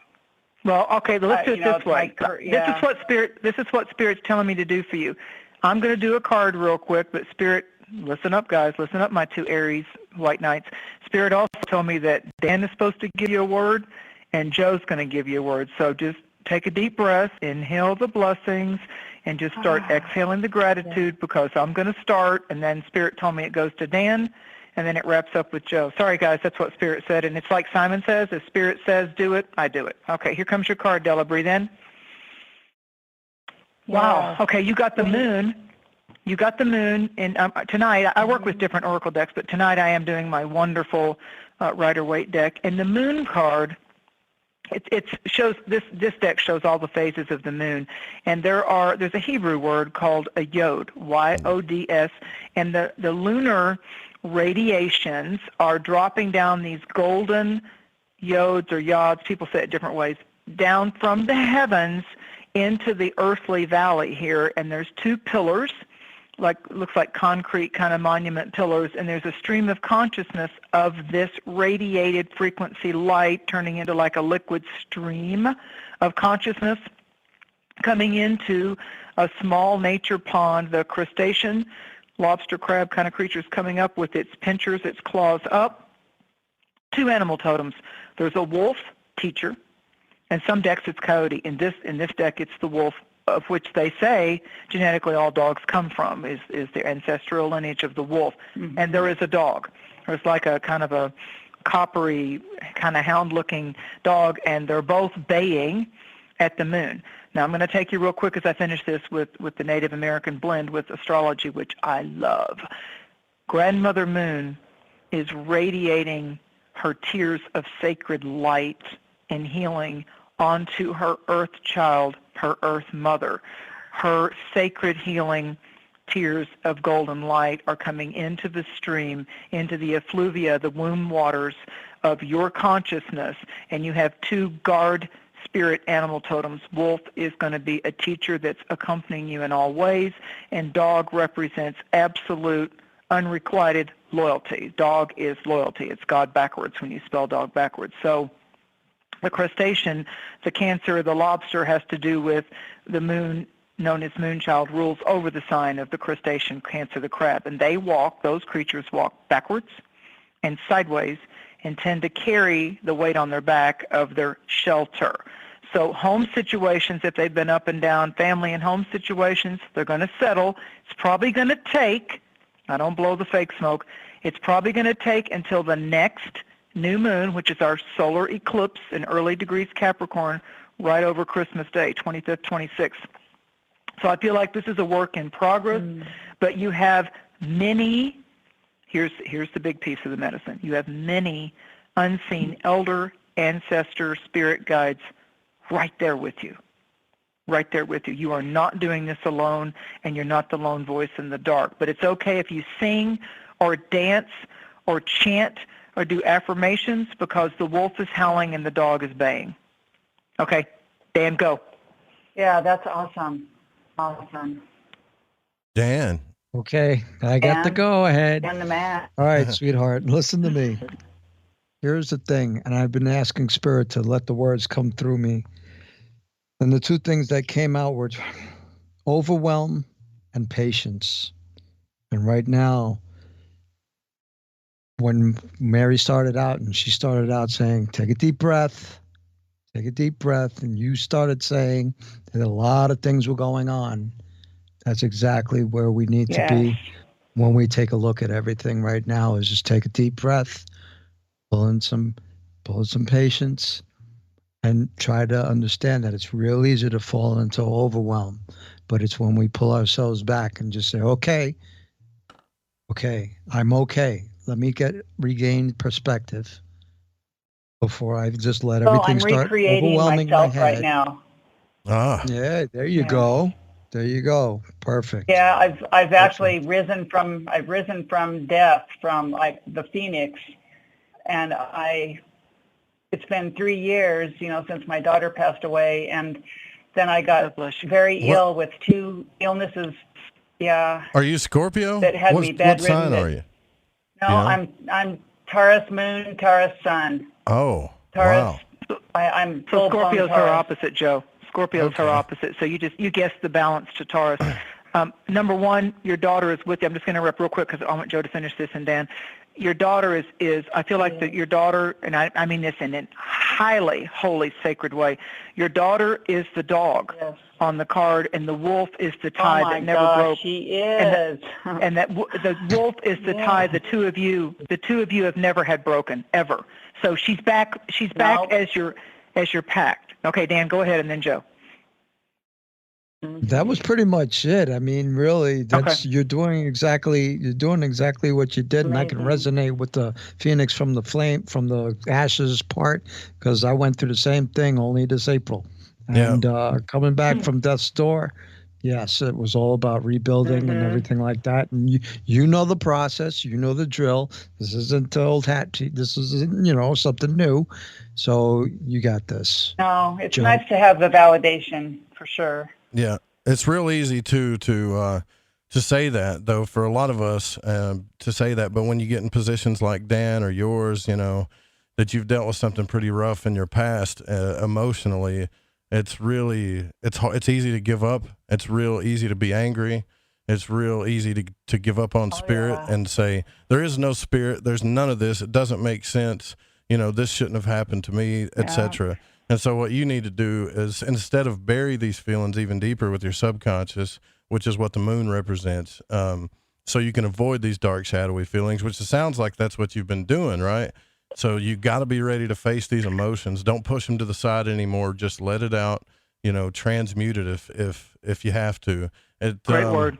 Burying emotions, no matter how painful they are, always hurts us. It helps in the short term, but in the long term, it really hurts us. But it sounds like you're ready to let it go. And you know what?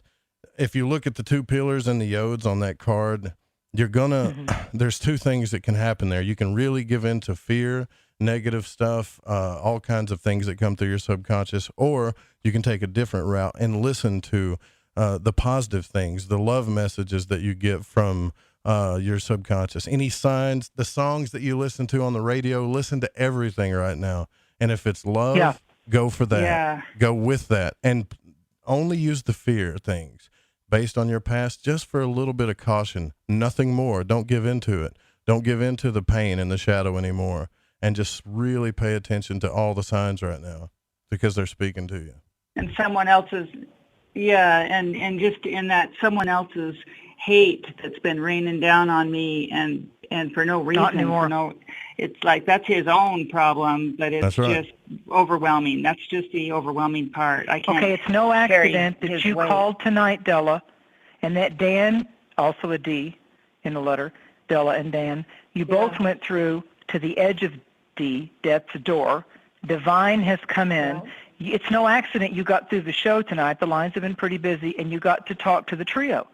We are all void walkers lighting the void in the fringe tribe. So Spirit, the divine source, decided Della is getting through for Dan and Joe and Mary. She's getting through. This is going to happen. So another door has opened for you. Thank you. Yes, I just have these goosebumps, these spirit bumps, just like I'm just in a wave of rushes. I'm just getting rush after rush. It's pretty awesome. What that is, honey? You know what that is? That's your star body taking in everything Joe ignited with his medicine. All the harmony and alignment, where you remember Dan's words about from overwhelm to just breathe. Just breathe. Just breathe. Yeah, you got I know. This. I just keep taking deep breaths. Yeah. You got this. Call us back. Let us know. I have some really good. I will. I'll be in touch, and I know I have a lot of spirit ancestors with me. Thank you. Oh, yeah, you're good. Yeah, you do. Yes. All right, we'll be right back. Thanks for your call. Fantastic call, by the way. We'll be right back. We got one line open here. We're here with Mary Dusina. MaryDusina.com. Get your free reading now, or you're going to have to wait another month. You know that. Call in. We'll be right back.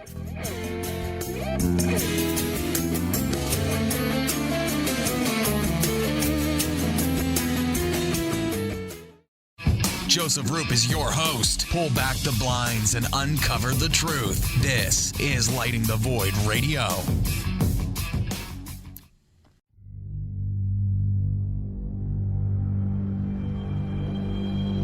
You're listening to The Fringe FM.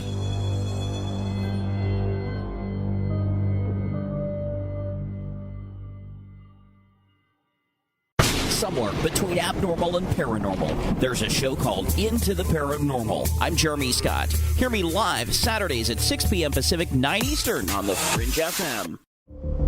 Hey, I'm J.M. DeBoard, and when I want to talk about dreams, I look up my man Joe Root and his show, Lighting the Void.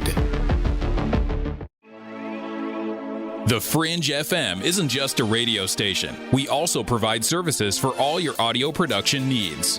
If you are interested in live radio or pre-recorded podcasts, we're here to help.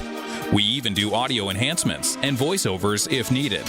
If you want to do a podcast or live radio show and even want the option to syndicate on terrestrial radio, from simple audio file enhancement to live production and call screening, we have you covered. We have worked with some of the best professionals in the business in order to provide coaching instruction for content creation, show structure, and more. Contact The Fringe Digital Media for more at info@thefringe.fm. That's info@thefringe.fm. Or call 501-777-5631 for a consultation. Listen, I want to tell you about G.I. Joy from GetTheTea.com. It's the best alchemical concoction of goodies for your stomach and digestive system I can recommend, and that's all based on my experience. Packed with colostrum, acidophilus, aloe, peppermint, and turmeric.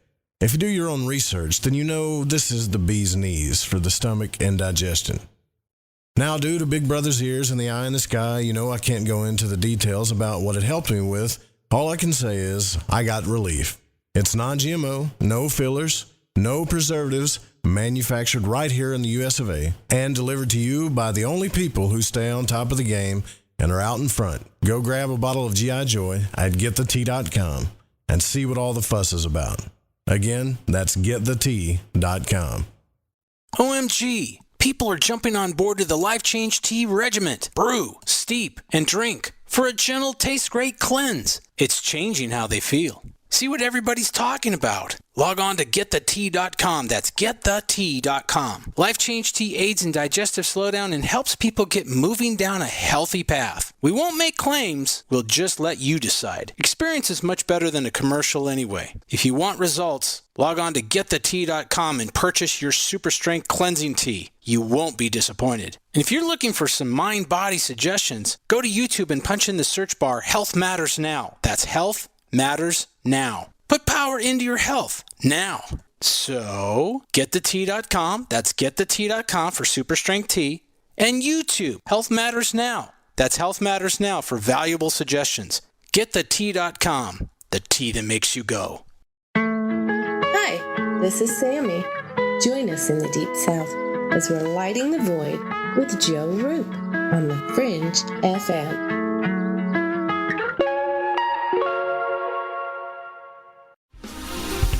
Right, me old Chiners. I know it's an ad break, but before you lot shoot off and make yourself a cup of Rosie Lee or whatever else it is you're going to sling down your Gregory Peck, you need to listen to me babble. If, like me, you found your way to Lighting the Void via a downloadable podcast, you might want to take a butcher's at the Fringe FM Wind and Kite. You won't Adam and Eve how many other shows there are or what they rabbit on about. Ancient history, conspiracy, the consciousness, the esoteric, the occult, metaphysics, parapolitical, ufology, technology and spirituality, to name but a few. They got featured hosts like Ryan Gable, Jeremy Scott, Alex Exum, Tim Doyle, Cortana and Gigi, Susanna Ross, the Reverend John Polk, Michael Deacon and J.D. Lewis. You might find yourself listening to the thoughts and theories of the author of The Fish you just finished reading.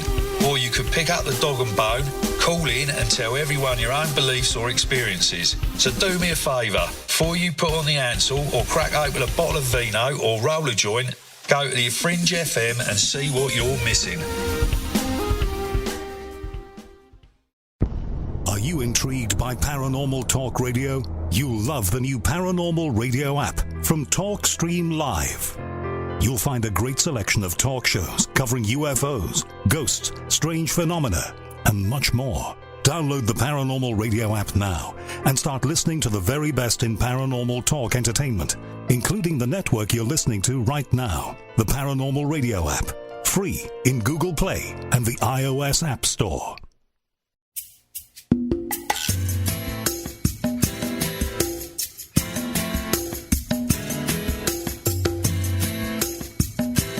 To call Joe, pick up the phone, dial 1-800-588-0335, toll free from the United States or Canada.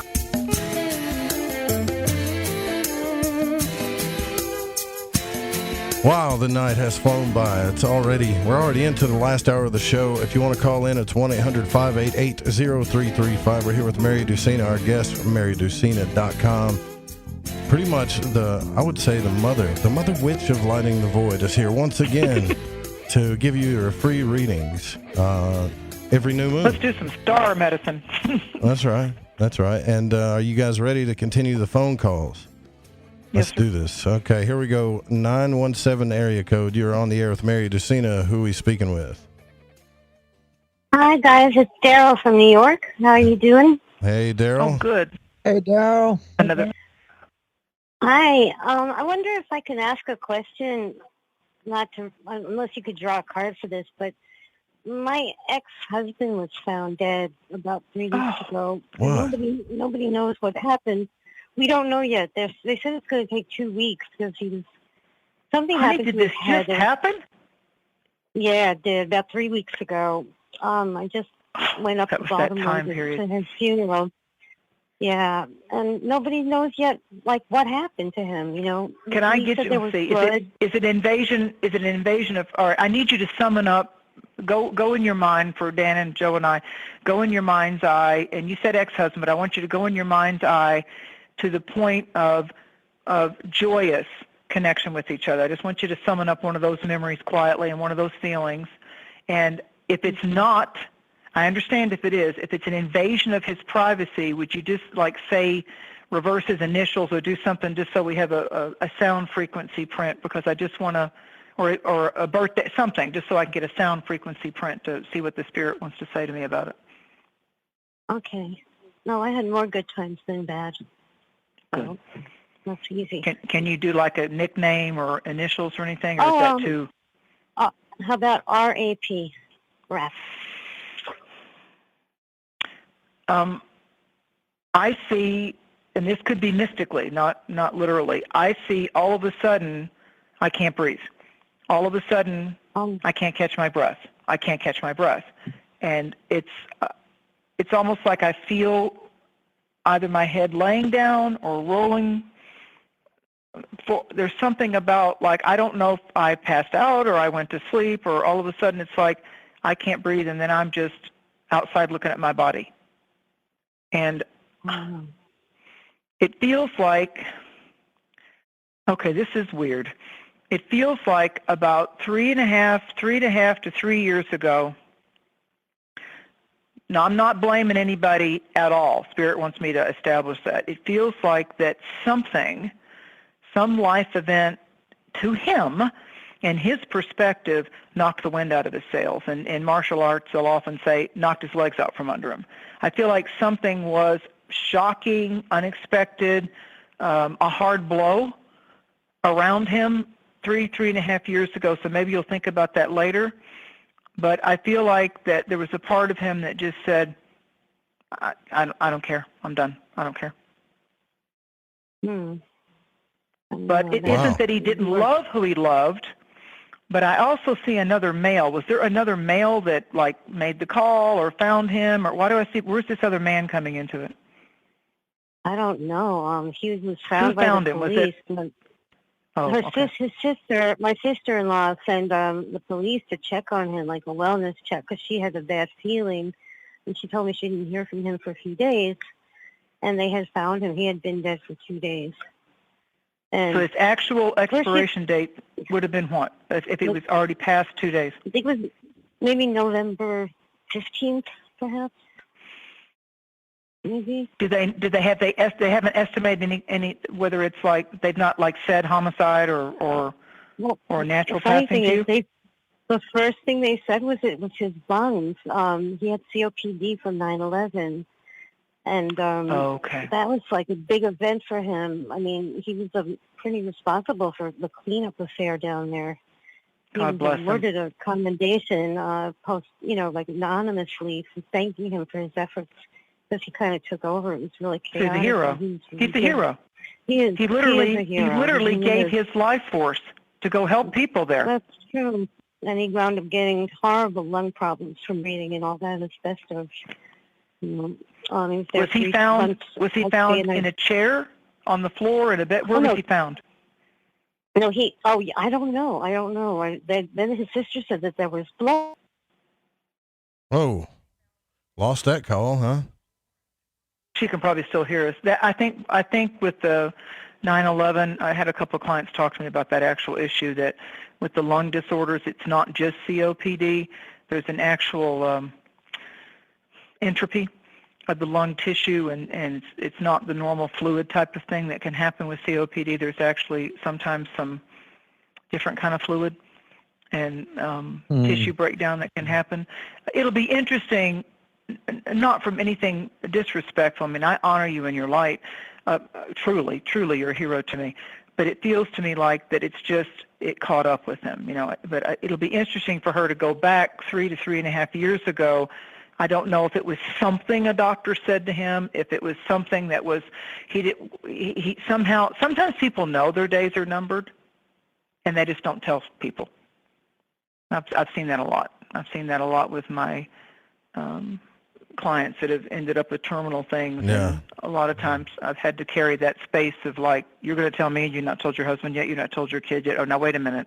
Wait a minute.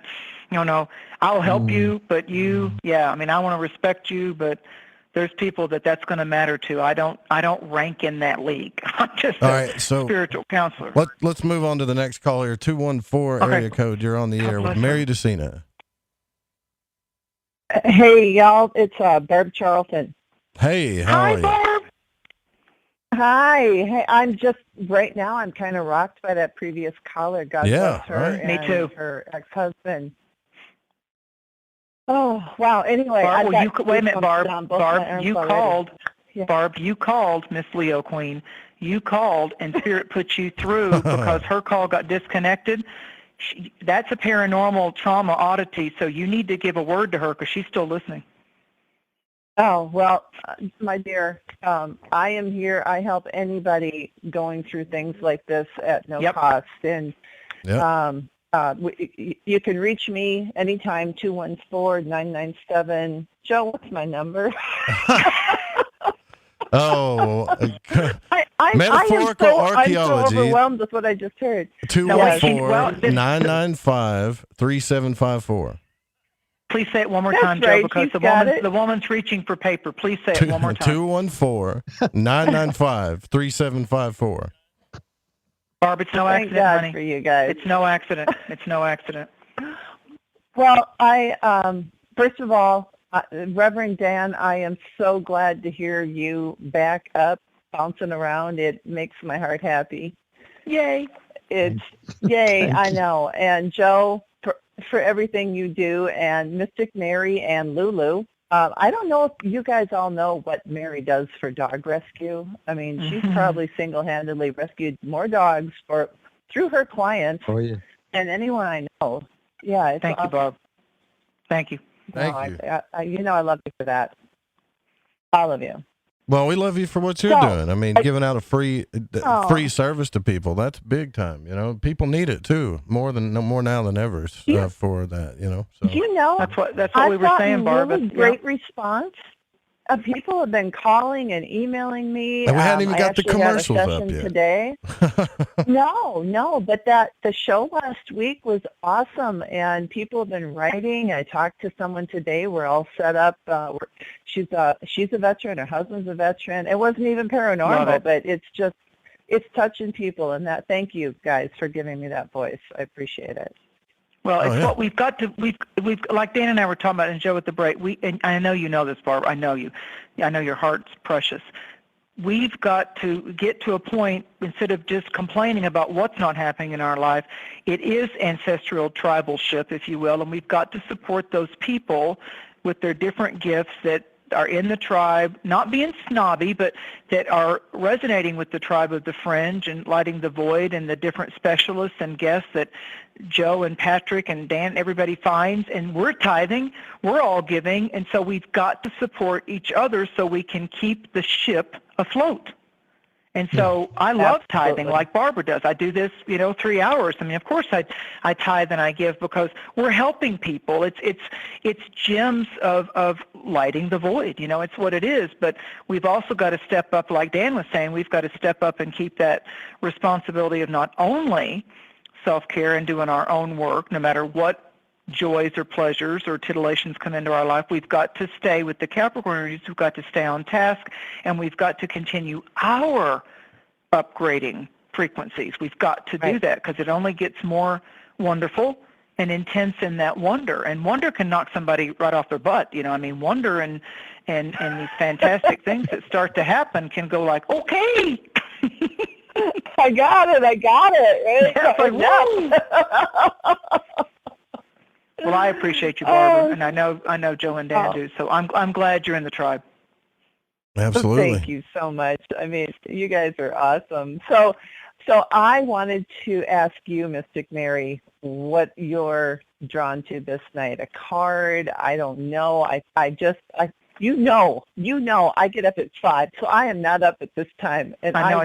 I told you I'd be honored. up tonight for you. Thank you. I told you I would stay up tonight. I got the Pisces card. I got the High Priestess. So you're, you know, like sometimes when you have to call out one of the satellite TV things and they get up on the pole and they actually adjust the satellite and they need to turn it more southeast or this, it's like Spirit tells me that they've been adjusting your satellite feed.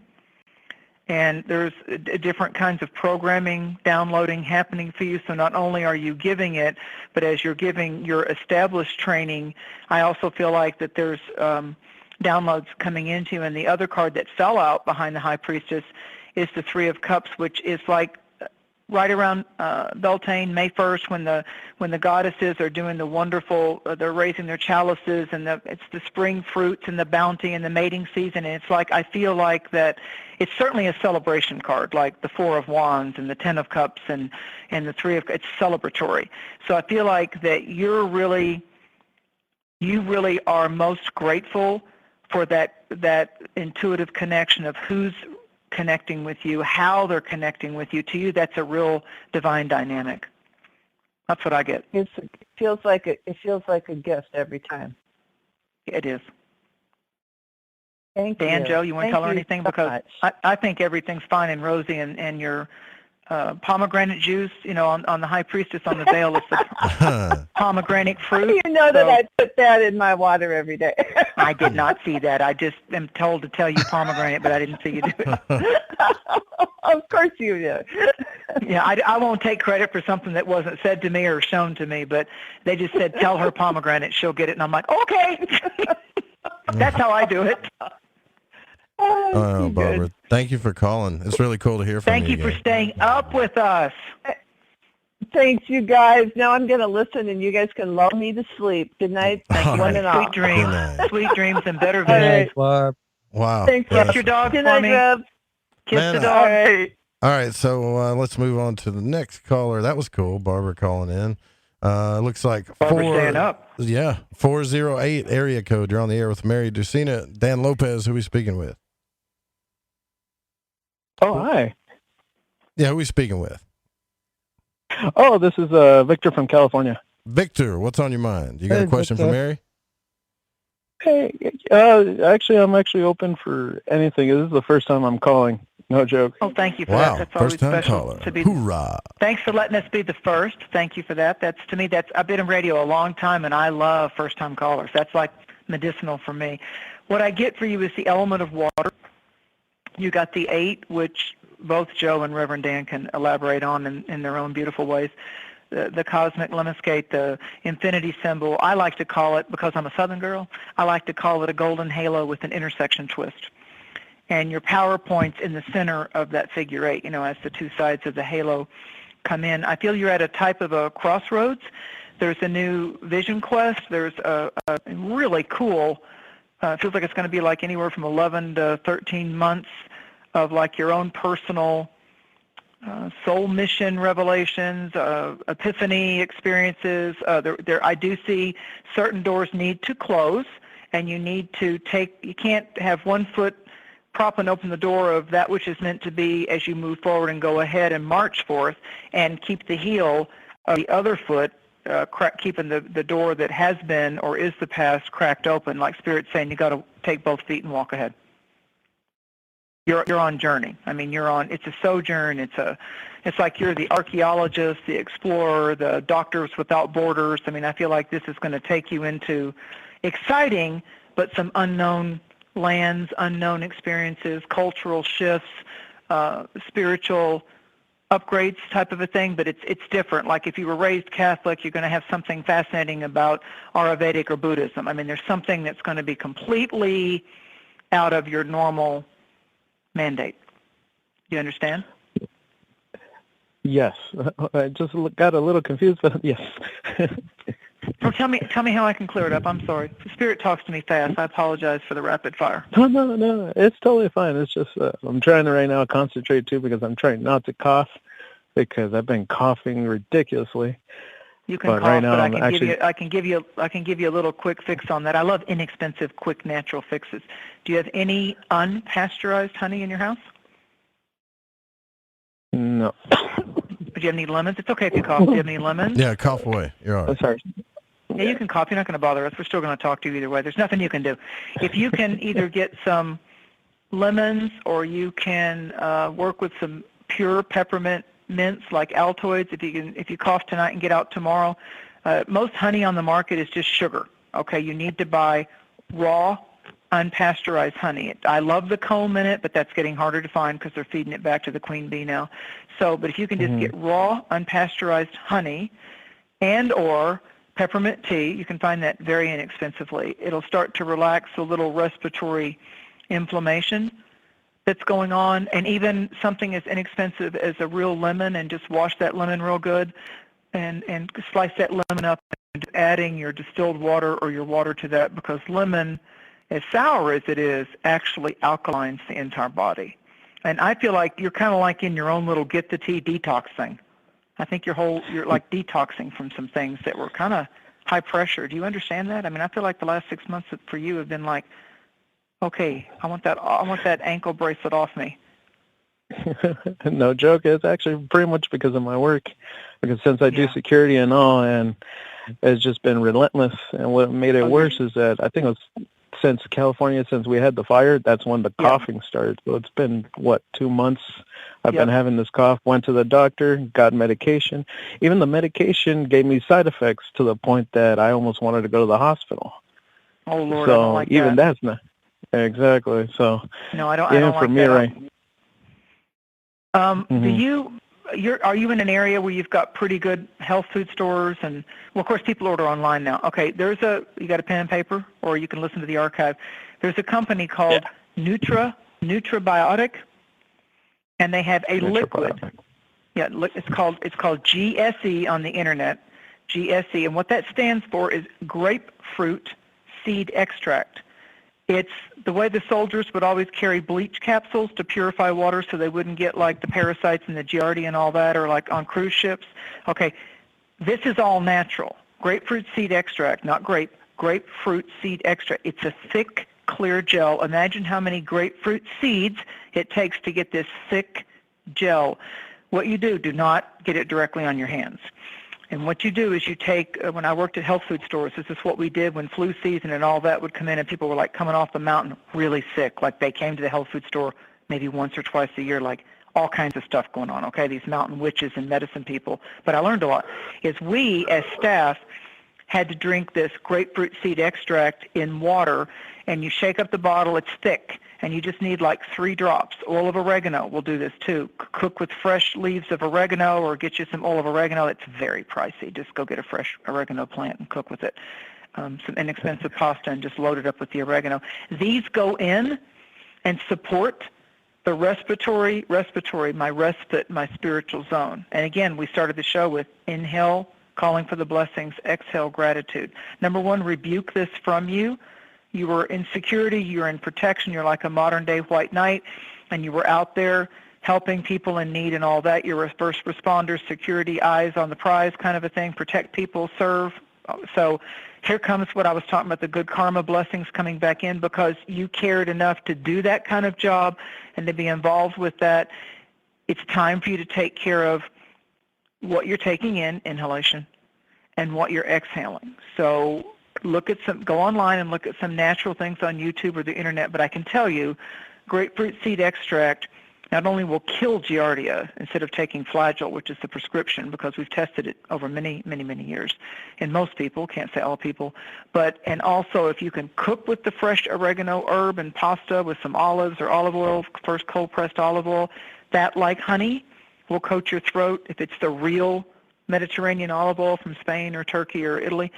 And just do that, and even start putting just some fresh lemon, I mean peel and all, slice it up and put it in your water first thing when you get up, last thing before you go to bed, and that will start to like flush that out in a good way.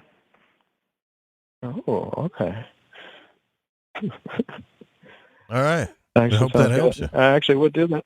Hopefully. All right. Yeah. Thanks for your call. All right. Thank you so much. Take care, guys. Thank you for your protection. This is one of those things where I'm going to have to take a risk here because I don't have caller ID. This is an anonymous caller. So line 4, anonymous. Who are we speaking with? Hello. Is this me? That's you. Hello. Hey, it's Kurt. Kurt, what's up, brother? Why is your caller ID blocked? Can you hear me all right? Well, I have a caller ID block. I'm sorry. That's okay. Anyway, it's all right. What's on your mind, brother? Can you hear me all right? Yeah, you sound like you're way far away, but what's on your mind? Let me try to get it up close. Here, is that better? Oh, yeah, there you are. Oh, much better. Okay. Speaker on. Okay, I had to type this out because it's so important, and I wanted to. I love your guest. Hello, dear. How are you? How do you do? Thank you, sir. Thank you. Thank you for the diligence of writing it out, typing it out. You know who this is, right, Mary? When you hear that, to call Joe, pick up the phone. That's cool. Kurt. Oh, cool. Oh, I love that. Okay. Yeah. So here's what I typed out. This is what's happened to me recently. I've recently had issues with a cyber bully, one person. It got so bad, just like a stalker, called my phone number and said terrible things to me, the N-word and other things. Even went so far to apply for my same employment and obtained a job. I had to go to HR and tell what she had done. And then she would message me, "Hi, how's your day at my job?" and then do a bad, terrible things about me on the internet that same night. And do you have any thoughts on how to... You've got a narcissistic stalker is what you've got. Number one... Oh, and what do I do with somebody? All right, let Mary give you some advice. Read what you typed out. No, read what you typed out because Spirit told you to type it out so you got it right. Do that, and then I'll Should I go to the police or federal? It's FCC, and she said the N-word and the F. Yeah. I would do both. And that's now you're terrible. Go ahead. I'm sorry. Go ahead, Mary. You've got two tech guys on the phone too. Number one, if there's a way that you can get somebody to help you to print the text or keep the text in some kind of way that you've got some evidential thing. But what I feel is that I know this sounds cray-cray, but I feel like this is an emerging old negative warrior from another walkabout, from another lifetime. And I feel like that this is, and I'm not downplaying the intensity of it, but this simply had to happen so you finally break the ongoing generational curse with this type of personality. It's just like it loomed in like a big old ugly storm. And I feel like that this is like cutting those umbilical and etheric cords of anybody or anything that's ever represented inappropriate abuse to you. I feel like, and I'll see what the card says, I feel like you got the Seven of Pentacles, so you've mulled over this or contemplated this. I'm glad you went to HR. I'm glad you're keeping the text or maybe can print those or something with the wireless printer so you've got a little file. I wouldn't over-exaggerate this issue, but I definitely feel like that you need to do the, if you will, email, electronic paper trail of putting other eyes onto this because abuse is abuse is abuse. That's right. Yeah. It's like a dark cloud over your life when you get internet bullied. It's terrible. It should never happen to anybody. Gosh. But it's scary too because you don't know what can happen next, and usually they'll do something to freak you out, like mess with your job or mess with your life or your family. So you record, like she's saying, record everything you can record on paper or whatever, and then take it to the police. The police will probably tell you where to take it, and then just keep on it, and don't feed into it. Don't respond to them. Just cut. Don't do anything other than that. And see, what happens is you've done the actual physical thing, and don't talk about it to people. Just go do it, like Joe said. Actually go to the authorities and say, here's what I have thus far.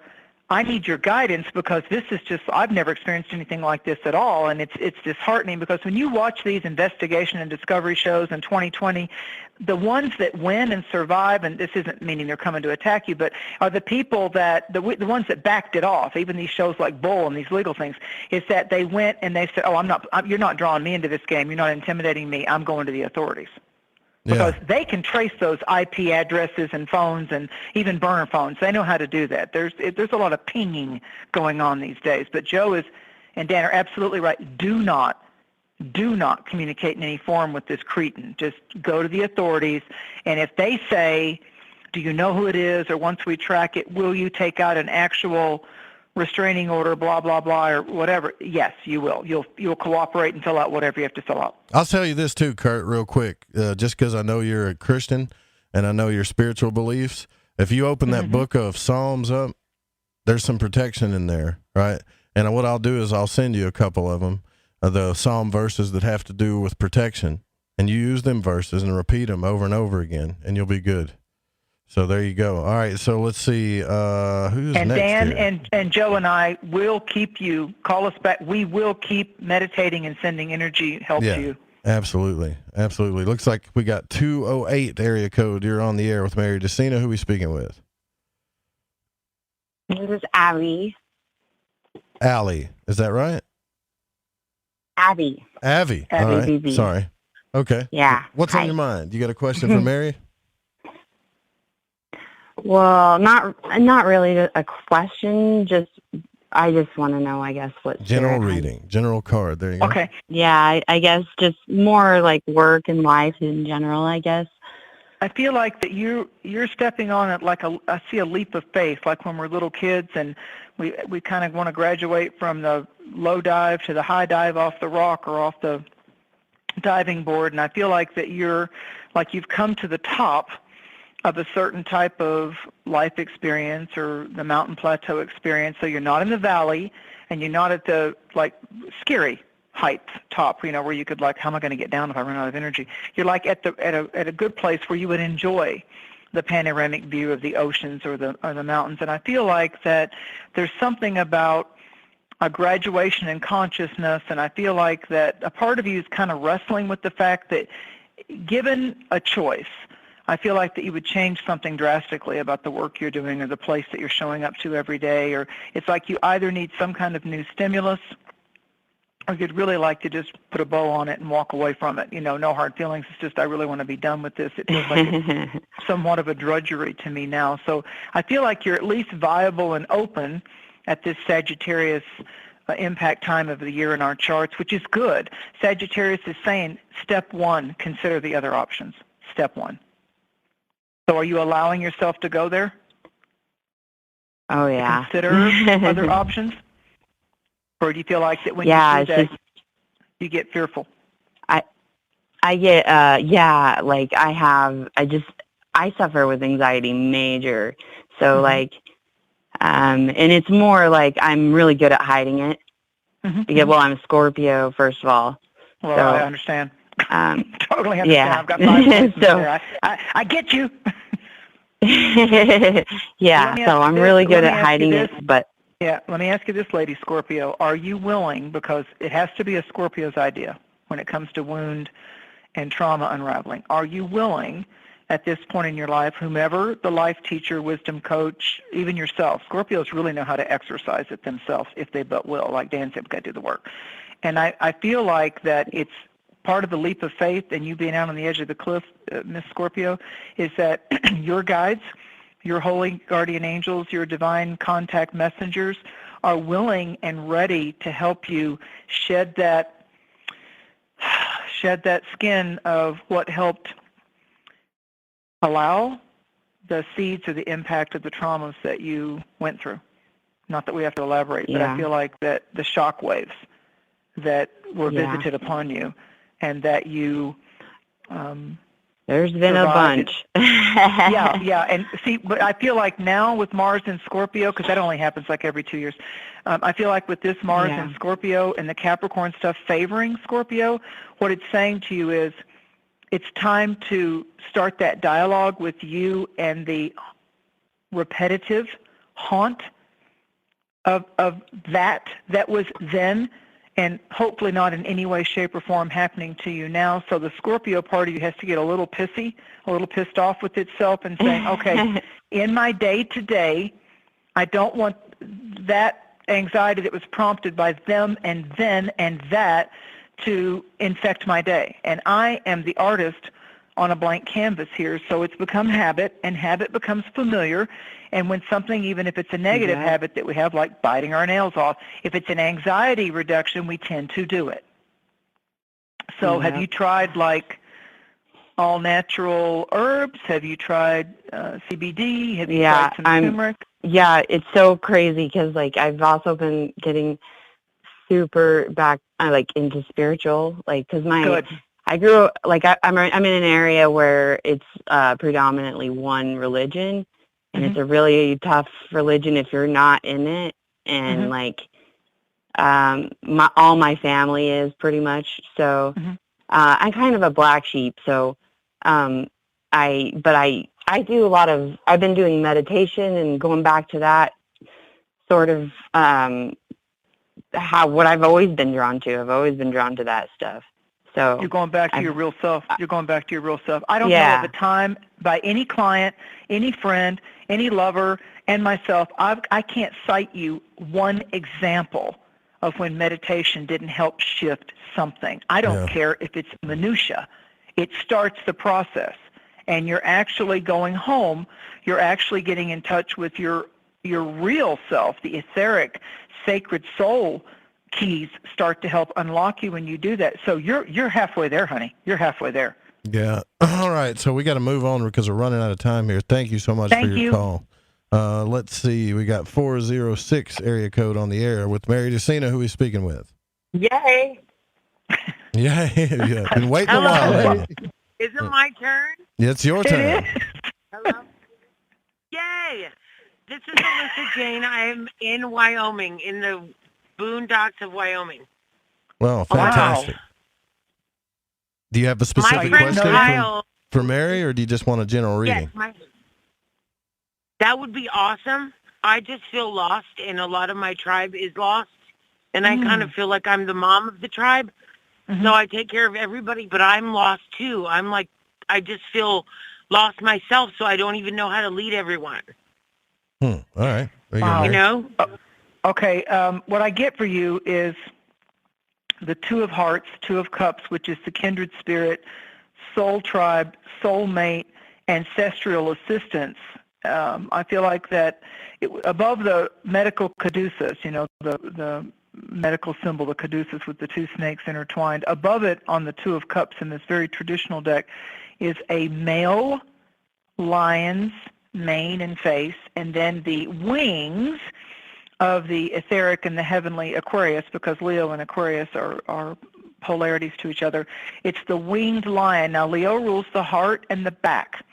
So getting our back, you know, like standing straight, standing tall, and like, you know, no, that's not going to be a monkey on my back. I'm not going to carry everybody else's burden and then not be able, like we've been talking about as a kind of a background theme tonight, and not take care of myself. I also must be strong in my heart, and my, you know, the back of the heart chakra does go into the spine. You know, I mean, we have front chakras and back chakras.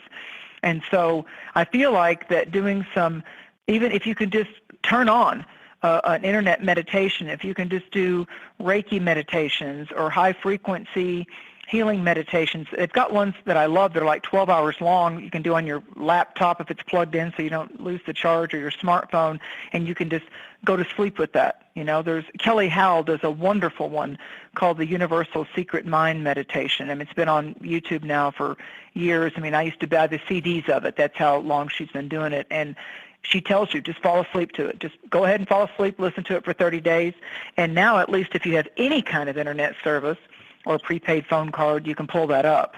And I feel like you need to start from the inside out with this. You need, when you're lost, the sheep are wandering, and it isn't that the coyotes or the wolves will get you, but it's like the tribe's got to come back in numbers and be strong again. And I know Dan and Joe are thinking the same thing.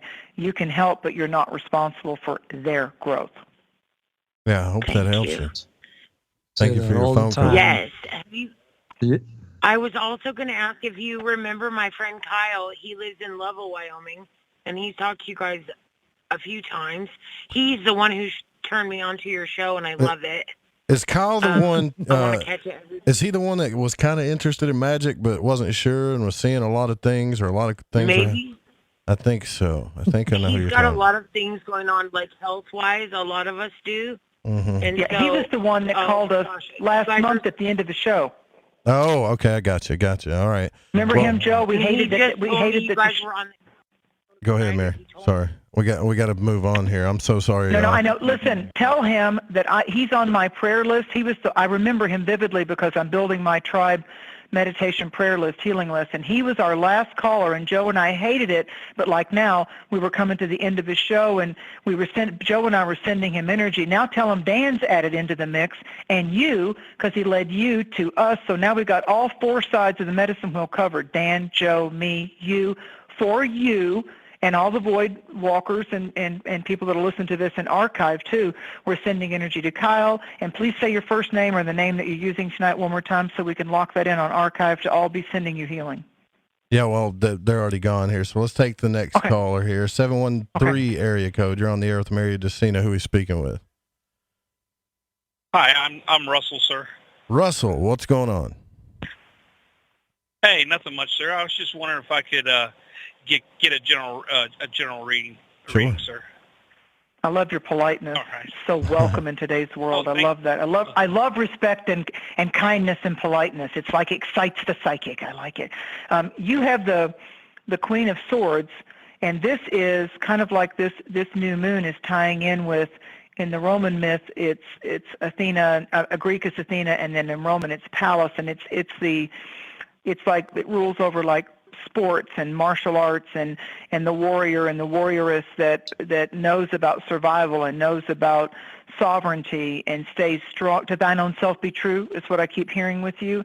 And I feel like there's going to be a pretty feisty female companion or a female that needs encouraging words from you, or she feels kind of brunette, maybe even brownish eyes, or a swarthy, or more of a like an area. Her ancestors would come from a region or a cultural background that would be Mediterranean or native, something darker, and bronzy, darker, olivey, that kind of tansy type of a thing, and darker. And I feel like that somehow you're going to be a helpmeet to this woman that's going through this quagmire of some kind, that you're going to be like a light in the storm for her, like the lighthouse when the ship needs to come in. And I feel that that's a part of your destiny. You're either going to write or speak or teach or broadcast. There's something around you that has to do with the written or the spoken word. Have you been told that before? Hey, did you send me something in the email, Russell? No, sir. I'm on my way. I'm a truck driver. Gotcha. No, okay. Sir.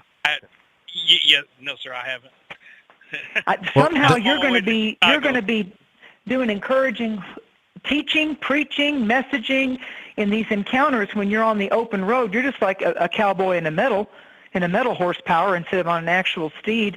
And I feel like that there's something about you being like the highwayman, the traveling man, that it's like that's part of your mission. And Spirit's going to show you up and put you in the right place at the right time. And it's kind of like that. There was an old show called Highway to Heaven with Michael Landon and his show. real life cousin.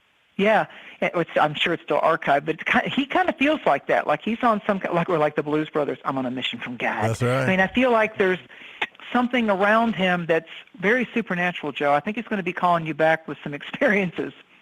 Hope that helps you. Does that help you, Russell?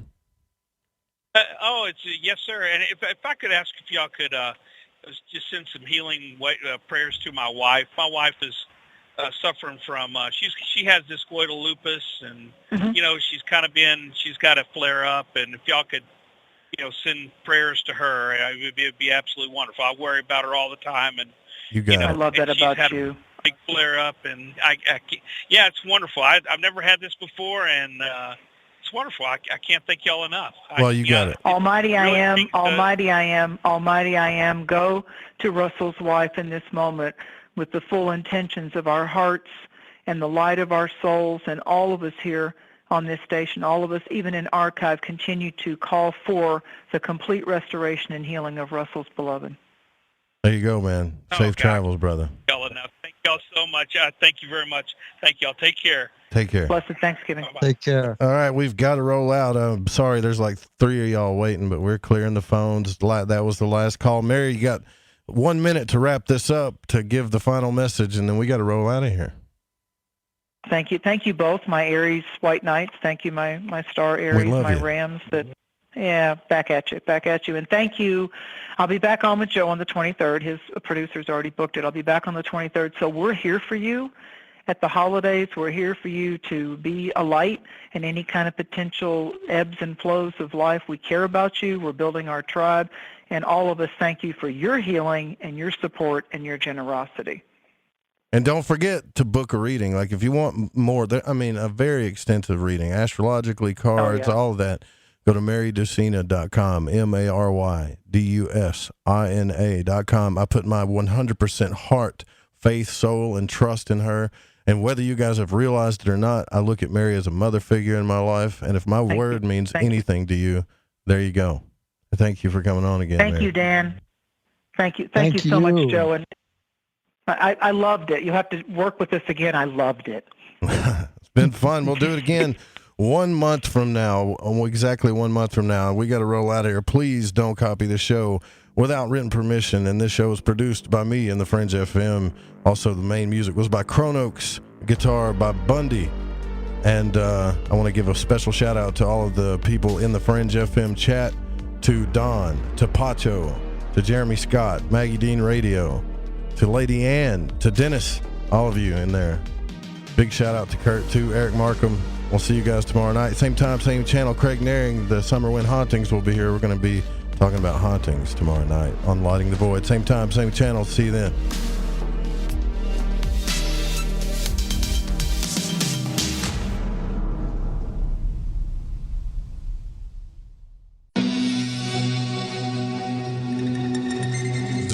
And opinions expressed on this program do not necessarily reflect those of the Fringe FM, KTLK Digital Broadcasting, its sponsors, affiliates, or staff.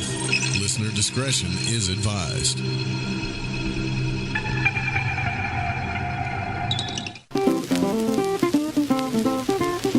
There's a great big mystery, and it sure is worrying me. This diddy what did it? This diddy what did it? I wish somebody would tell me what diddy what did it mean. The little girl about 4 feet 4. Come on, Papa, and give me some more of your diddy what did it.